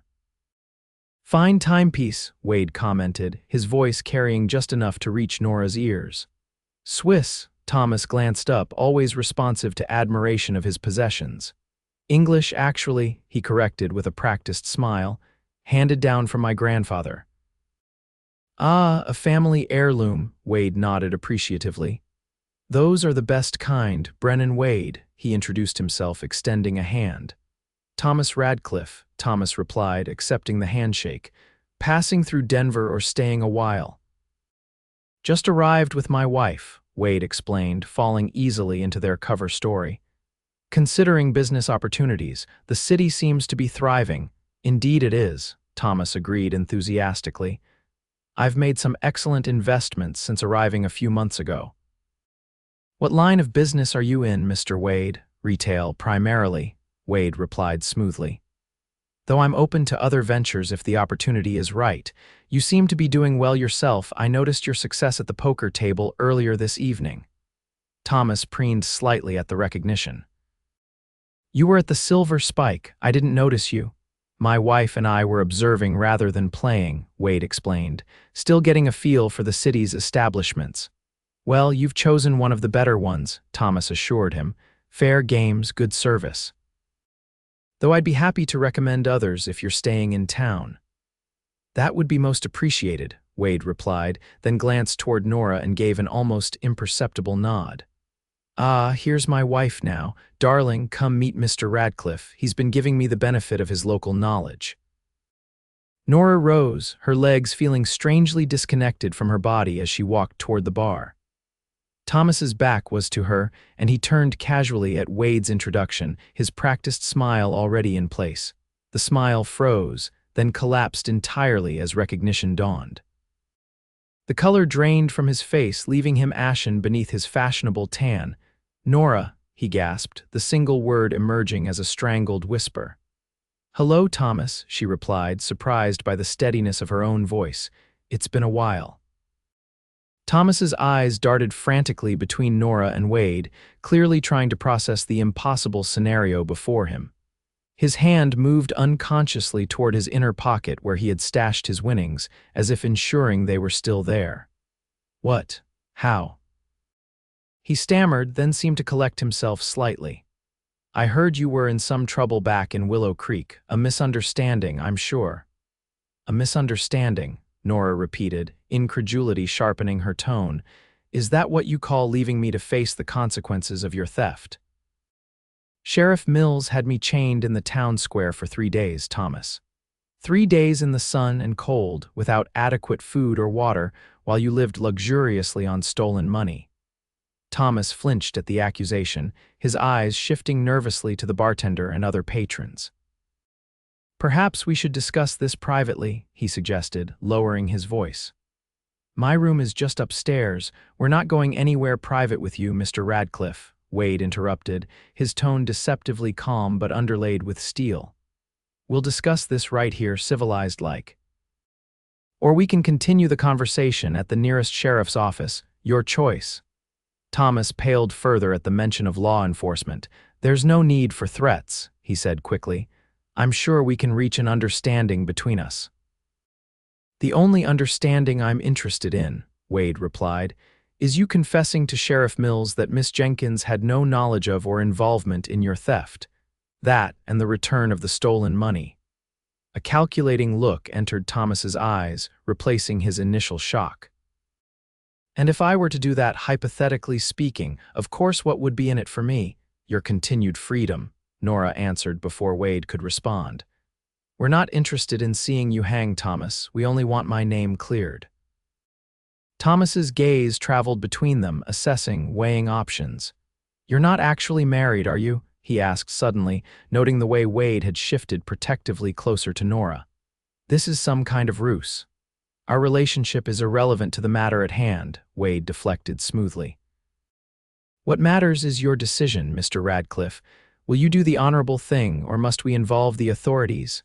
Thomas laughed, a brittle sound without humor. The honorable thing, that's rich, coming from a man traveling under false pretenses with a woman who isn't his wife. His eyes narrowed as he studied Wade more carefully. Wait, you're the one who helped her escape, aren't you? The man on the Palomino. There's a bounty on your head too. Wade didn't deny the accusation. which makes involving the authorities complicated for all of us," he acknowledged. "Hence my preference for a private resolution." Thomas seemed to relax slightly, sensing a negotiating advantage. "So we all have something to lose. Interesting." He took a sip of his drink, confidence returning. "What exactly do you propose?" "You write a full confession exonerating Miss Jenkins," Wade stated firmly. "You return the stolen money or what remains of it. In exchange, we don't turn you into the Denver authorities. And I'm simply to trust that you won't report me once you have what you want," Thomas scoffed. "You have my word," Wade replied simply. Thomas studied him for a moment, then laughed again. "Your word, a man I met half an hour ago, I think not." He stood, placing money on the bar for his drink. "This conversation is over. I suggest you leave Denver before I inform certain interested parties of your presence here." As he turned to leave, Wade's hand shot out, gripping Thomas's arm with enough force to make him wince. "We're not finished, Radcliffe," Wade said quietly. "Release me, or I'll call for the hotel security," Thomas hissed, glancing toward the lobby where a uniformed man stood watch. Nora saw the situation deteriorating rapidly. If Thomas raised an alarm, they would be the ones questioned, possibly detained exactly the outcome they had sought to avoid. "Thomas, please," she appealed, stepping closer. "I'm not asking for justice for myself. I'm asking you to prevent an innocent man from suffering for your actions." Something in her tone, perhaps the genuine concern for Wade rather than herself, seemed to reach through Thomas's defenses. He hesitated, looking at Nora with an expression she couldn't quite decipher. "You care for him," Thomas observed, glancing between them. "This isn't just about clearing your name anymore, is it?" Nora felt heat rise to her cheeks but didn't deny the accusation. "Will you help us or not?" she asked instead. Thomas extracted his arm from Wade's grip and straightened his jacket. "Meet me tomorrow morning, 10 o'clock in the hotel restaurant," he said after a moment's consideration. "I need time to think and to gather what remains of the money." "How do we know you won't disappear during the night?" Wade challenged. A sardonic smile touched Thomas's lips. "You don't, but I do have a rather comfortable life established here. Running again would be inconvenient." He turned to Nora, his expression softening slightly. "For what it's worth, I never intended for you to suffer as you did. I thought Mills would question you and release you when it became clear you knew nothing." "Your concern is touching," Nora replied dryly. "Tomorrow at 10, then."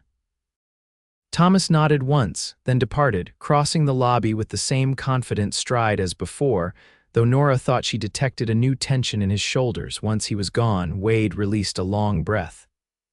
"That could have gone better," he observed grimly. "Or worse," Nora countered. "At least he's agreed to meet again. It's progress." "Progress built on extremely shaky ground," Wade cautioned. "Radcliffe is a snake. I wouldn't trust him to keep his word about the time of day, let alone a matter this serious." "Neither would I," Nora agreed, "but what choice do we have?"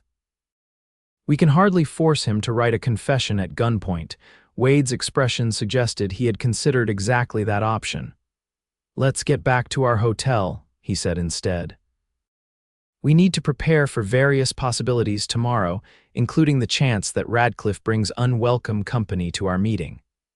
As they walked back to the Windsor, Nora found herself replaying Thomas's observation. "You care for him. This isn't just about clearing your name anymore." The statement had struck uncomfortably close to a truth she had been avoiding acknowledging, even to herself. In the short time since Wade had cut her chains in Willow Creek, he had become more than a rescuer or ally. His quiet strength, his unfailing integrity, his willingness to risk everything for what he believed was right. These qualities had worked their way into her heart with a steadiness that belied their brief acquaintance. But what did Wade feel? His protective actions could stem from the same principle that had led him to save her, initially a refusal to stand by while injustice occurred. His occasional lingering glances, the softness that sometimes entered his voice when addressing her directly, these might be nothing more than the natural consideration of a decent man toward a woman in distress. By the time they reached the Windsor, these thoughts had created a turmoil in Nora's mind that effectively banished any possibility of sleep. In her room, She paced the floor, alternating between strategizing for the morning meeting with Thomas and wondering about the future that might await her once this ordeal was resolved. A soft knock at the connecting door interrupted her pacing. She opened it to find Wade standing there, jacket removed and shirt sleeves rolled up, his expression troubled. "I've been thinking," he began without preamble. "Radcliffe is right about one thing: we have as much to lose as he does if authorities become involved. More, perhaps, given the bounty on our heads and the fact that we crossed state lines to reach Denver." "What are you suggesting?" Nora asked, stepping back to allow him into the room. Wade ran a hand through his hair, disturbing its careful styling. "I'm suggesting we need leverage beyond the threat of exposure, something that motivates Radcliffe more directly." "Such as?" Nora prompted, sensing Wade had already formulated a plan. "Money," he said simply. "Radcliffe's actions make it clear that's his primary concern. If we offer to let him keep a portion of the stolen funds in exchange for his confession, he might be more cooperative." "But the bank expects full restitution," Nora pointed out. "If only part of the money is returned, they'll continue to pursue the matter." "Not necessarily," Wade countered. "Banks are practical institutions. If they recover 80% of their losses and close the case, they might consider that a satisfactory outcome, especially if the alternative is recovering nothing." Nora considered the proposal. It did provide a more compelling incentive for Thomas than merely avoiding potential capture. "How much would you suggest offering him?" 20%, Wade proposed.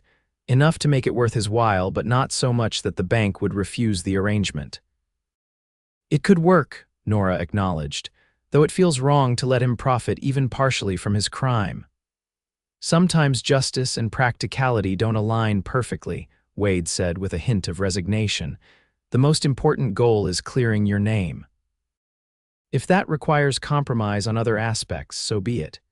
His unwavering focus on her welfare touched Nora deeply. "Thank you," she said softly, "for everything you've done. I don't know how I'll ever repay you." Wade moved closer, his eyes searching hers. "You owe me nothing, Nora. Knowing you're free to live your life without the shadow of false accusations hanging over you will be payment enough." "And after?" she asked, the question that had been circling her mind finally finding voice. "What happens after this is resolved." Wade's expression grew uncertain, vulnerability showing through his usual composed exterior. "I hadn't thought that far ahead," he admitted. "Returning to the cabin, I suppose, helping Hank with the spring planting." "Oh," Nora said, trying to mask her disappointment. "Of course, that makes sense." A silence stretched between them, filled with unspoken possibilities. Wade took a half step closer, close enough that Nora could detect the faint scent of his shaving soap. "Unless," he began hesitantly, "unless there was a reason to consider other options." Nora's heart quickened. "What sort of reason?" she asked, barely above a whisper. Wade's hand rose to gently brush a strand of hair from her face, the touch sending a cascade of warmth through her. "The kind of reason that makes a man reconsider what he wants from life, what might bring him happiness beyond mere existence."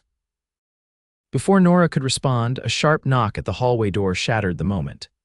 They froze, eyes locked, then Wade stepped back, his hand moving instinctively toward the gun he wasn't currently wearing.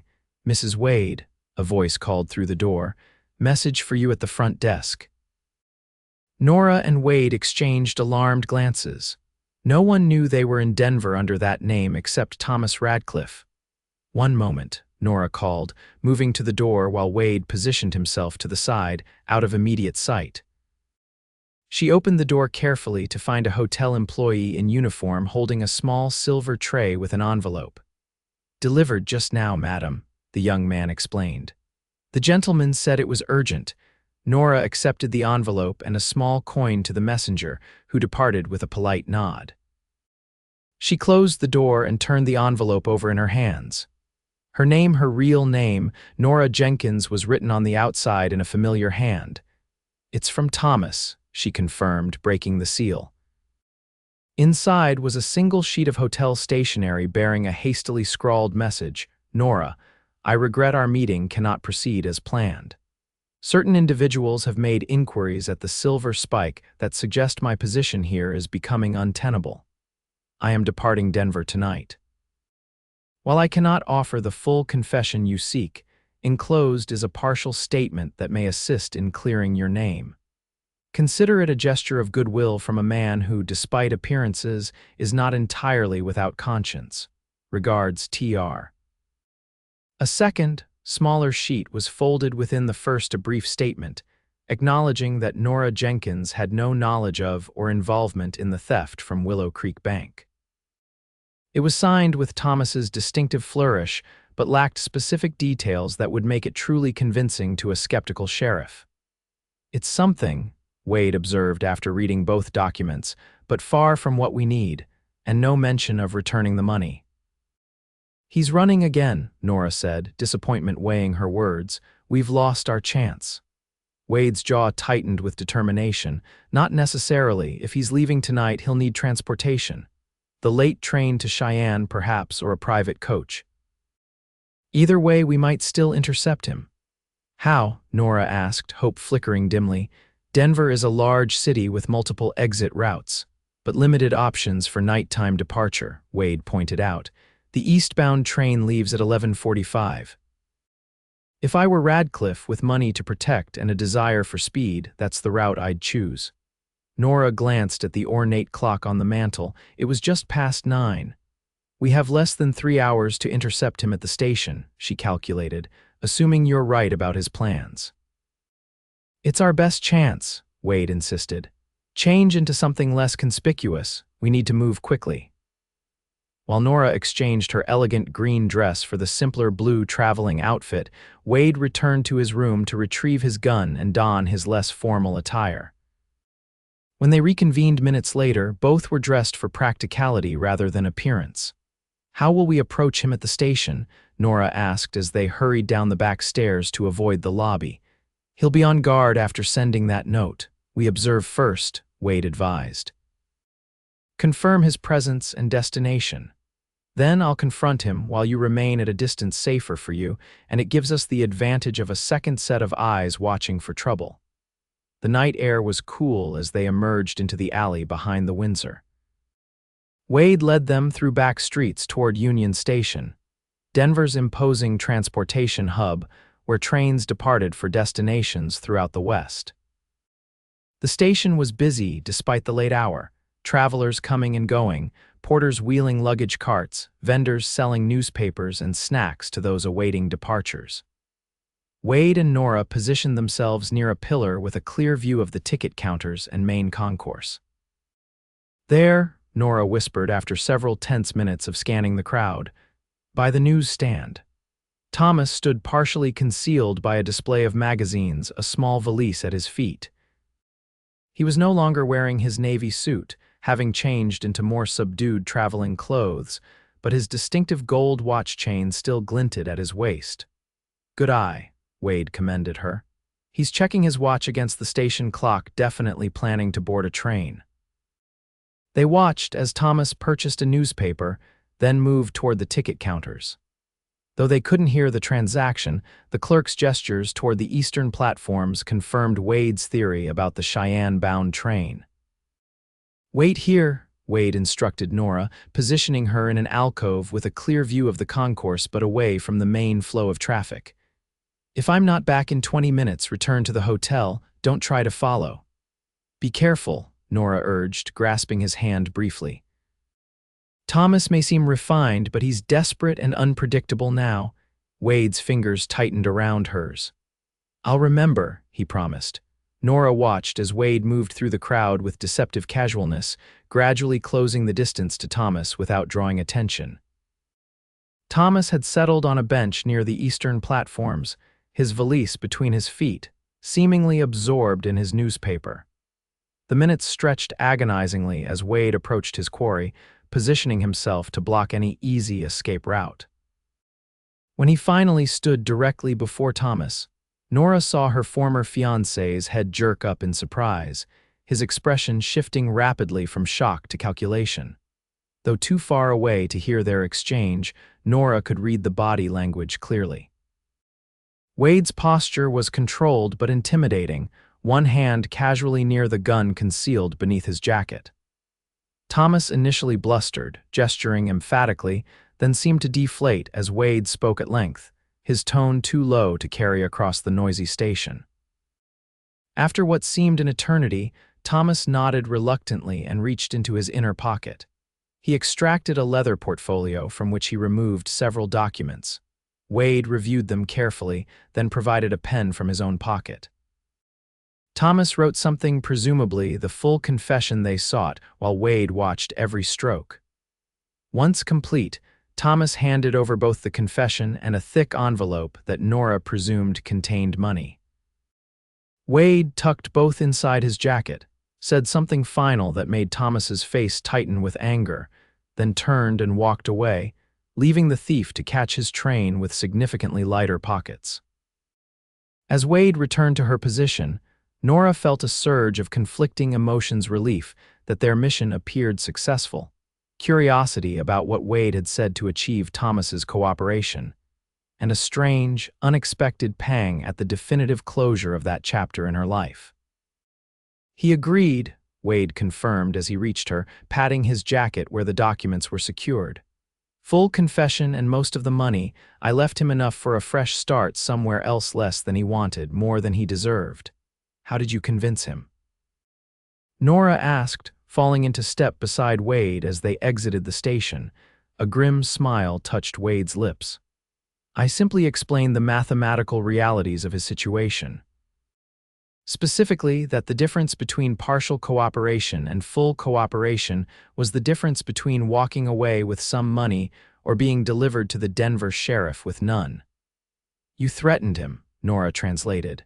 "I presented options," Wade corrected mildly. "He made a rational choice." They walked in silence for a few blocks, the weight of their accomplishment settling around them. Finally, Nora spoke the question foremost in her mind. "What happens now?" Wade slowed his pace, turning to face her beneath the yellow glow of a street lamp. "Now we return to Willow Creek, present the confession and money to clear your name, then." He hesitated, something vulnerable entering his expression. "Then you decide what you want your life to become, and if what I want includes you." Nora asked softly, finding courage she hadn't known she possessed. Wade's breath caught audibly. "Then I would consider myself the most fortunate of men," he replied, his voice rough with emotion. "But Nora, my life is not an easy one. The cabin is remote, primitive compared to town living. I have no fortune, no prospects beyond what the mountains provide." "I don't need fortune or prospects," Nora replied, stepping closer. "I need honesty, integrity, and kindness, qualities you possess in abundance." She placed her hand on his chest, feeling his heart race beneath her palm. "I need you, Brennan Wade. The rest is just details." For a moment, Wade remained utterly still, as though afraid any movement might shatter the moment. Then, with infinite gentleness, he cupped her face in his hands and lowered his lips to hers.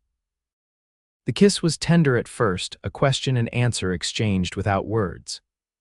Then, as Nora's arms slipped around his waist, it deepened into something more profound, a promise, a beginning, a homecoming. When they finally parted, both slightly breathless, Wade rested his forehead against hers. "I've wanted to do that since the moment you opened your eyes in my cabin," he confessed. "I've wanted you to," Nora admitted, though I was slower to recognize it. Wade smiled, a full, unreserved expression that transformed his usually solemn features. "We should get back to the hotel," he suggested. "Tomorrow begins our journey home, if that's truly what you want." "Home," Nora repeated, testing the word and finding it felt right. "Yes, that's exactly what I want." Their return journey to Willow Creek was undertaken with considerably less secrecy than their departure. With Thomas's signed confession and the stolen money in their possession, they traveled openly by train as far as Pine Junction, then hired horses for the final leg to Willow Creek. The town looked smaller somehow as they rode down its main street, the wagon yard where Nora had been chained seeming diminished in the bright spring sunshine. Several townsfolk recognized her, their expressions ranging from shock to embarrassment as she passed, sitting tall in her saddle beside Wade. Sheriff Mills was lounging in his office when they entered, boots propped on his desk, a half-empty bottle of whiskey at his elbow. His bloodshot eyes widened in stunned disbelief at the sight of Nora standing before him, unshackled and unbowed. "What in the—" he began, scrambling to his feet and reaching for his gun. "I wouldn't," Wade advised coldly, his own weapon already drawn and leveled at the sheriff's chest. "We're here on legitimate business, Mills. Official business, you might say." "The hell you are," Mills blustered, though his hand moved away from his holster. "That woman's a fugitive, and you're the son of a bitch who helped her escape. I've got bounty notices on both your heads." "Those notices are based on false accusations," Nora stated firmly, stepping forward to place Thomas's confession and the envelope of money on the desk. "As these documents prove," Mills eyed the papers suspiciously but made no move to examine them. "What's this supposed to be?" Thomas Radcliffe's signed confession, acknowledging that Miss Jenkins had no knowledge of or involvement in his theft, Wade explained. "Along with the stolen money, which we recovered in Denver." Doubt and greed warred visibly on Mills's face. "How do I know this confession is genuine?" "Could be forged. The bank manager can verify Radcliffe's signature from his account documents," Nora pointed out, "and I imagine the bank will be most interested to hear how their money was recovered and by whom." The implied threat wasn't lost on Mills. If the bank learned that ordinary citizens had succeeded where he had failed, his position and the reward he had hoped to claim would be compromised. "Furthermore," Wade added, "we've taken the precaution of sending copies of these documents to the territorial governor's office, should anything unfortunate happen to either of us. A full investigation into your conduct as sheriff would surely follow." Mills's face flushed with anger, but calculation quickly replaced rage in his eyes. He was outnumbered and outmaneuvered, and he knew it. "Fine," he growled, reaching for the documents. "I'll cancel the bounties, but I want you both out of my town by sundown." "Gladly," Nora replied, feeling no attachment to the place that had treated her so cruelly. "Though I'd appreciate the opportunity to collect my personal effects from my former boarding house first." Mills waved a dismissive hand. "Do what you need to do, then get out." As they left the sheriff's office, Nora felt a profound weight lift from her shoulders. She was free, truly free, for the first time since Thomas's betrayal. "Where to now?" Wade asked as they mounted their horses. "Your cabin," Nora replied without hesitation. "To Hank and the mountains and whatever life we build there together." Wade's smile was answer enough. Their arrival at the cabin was met with uncharacteristic emotion from Hank, who actually embraced Nora before catching himself and retreating behind his usual gruff manner. "Knew you two would sort it out," he declared, as though their success had never been in doubt. "Got supper waiting. Figured you might be hungry after all that adventuring." That evening, as they sat around the familiar table sharing a meal and recounting their journey, Nora found herself studying the cabin with new eyes, not as a temporary refuge, but as a home. The rough-hewn logs, the simple furnishings, the warmth of the hearth all seemed to welcome her, to invite her to become part of their story. Later, as she and Wade stood on the porch watching the stars emerge, his arm around her shoulders and her head resting against his chest, Nora reflected on the extraordinary chain of events that had led her to this moment. "I never thanked you properly," she said softly. "For cutting those chains, for lifting me onto your horse, for saving me in every way a person can be saved." Wade's arms tightened around her. "You saved yourself, Nora. I just provided transportation." She laughed, turning in his embrace to face him. "Is that what you call it, transportation?" "Among other things," he acknowledged with a smile, lowering his head to kiss her softly. "Speaking of which, there's something I've been meaning to ask you." "Yes," Nora prompted when he hesitated. Wade took a deep breath, suddenly serious. "When we were in Denver pretending to be married. It felt right somehow, natural, and I've been wondering if perhaps that is, if you would consider." He broke off, frustration at his own inarticulateness evident in his expression. Nora placed her finger gently against his lips. "Are you asking me to marry you, Brennan Wade?" Relief flooded his features. "Yes," he confirmed, though apparently not very eloquently. "I don't need eloquence," Nora assured him, joy bubbling through her veins like champagne. "I just need you, and yes, I will marry you." Their second kiss was deeper than the first, a promise sealed beneath the vast canopy of stars that had witnessed their journey from strangers to companions to lovers. Inside the cabin, Hank observed their silhouettes through the window and smiled to himself, satisfied that his prediction had come true. The light was back in Wade's eyes brighter than ever before, and the haunted look had vanished from Nora's. Together, they had found something rare and precious, a love born of courage, forged in adversity, and destined to flourish in the freedom of the mountains they both now called home. In the years that followed, the story of the schoolteacher and the former soldier who found each other against all odds became something of a legend in the mountain communities. Nora established a small school in their cabin, teaching the children of neighboring homesteaders and occasional passing travelers. Wade continued his hunting and trapping, supplemented by work as a guide for survey teams and settlers needing safe passage through the mountains. Hank remained with them, his gruff exterior gradually softening as he assumed the role of honorary grandfather to the two children who eventually joined their family, a boy with Wade's serious blue eyes, and a girl with Nora's auburn hair and determination.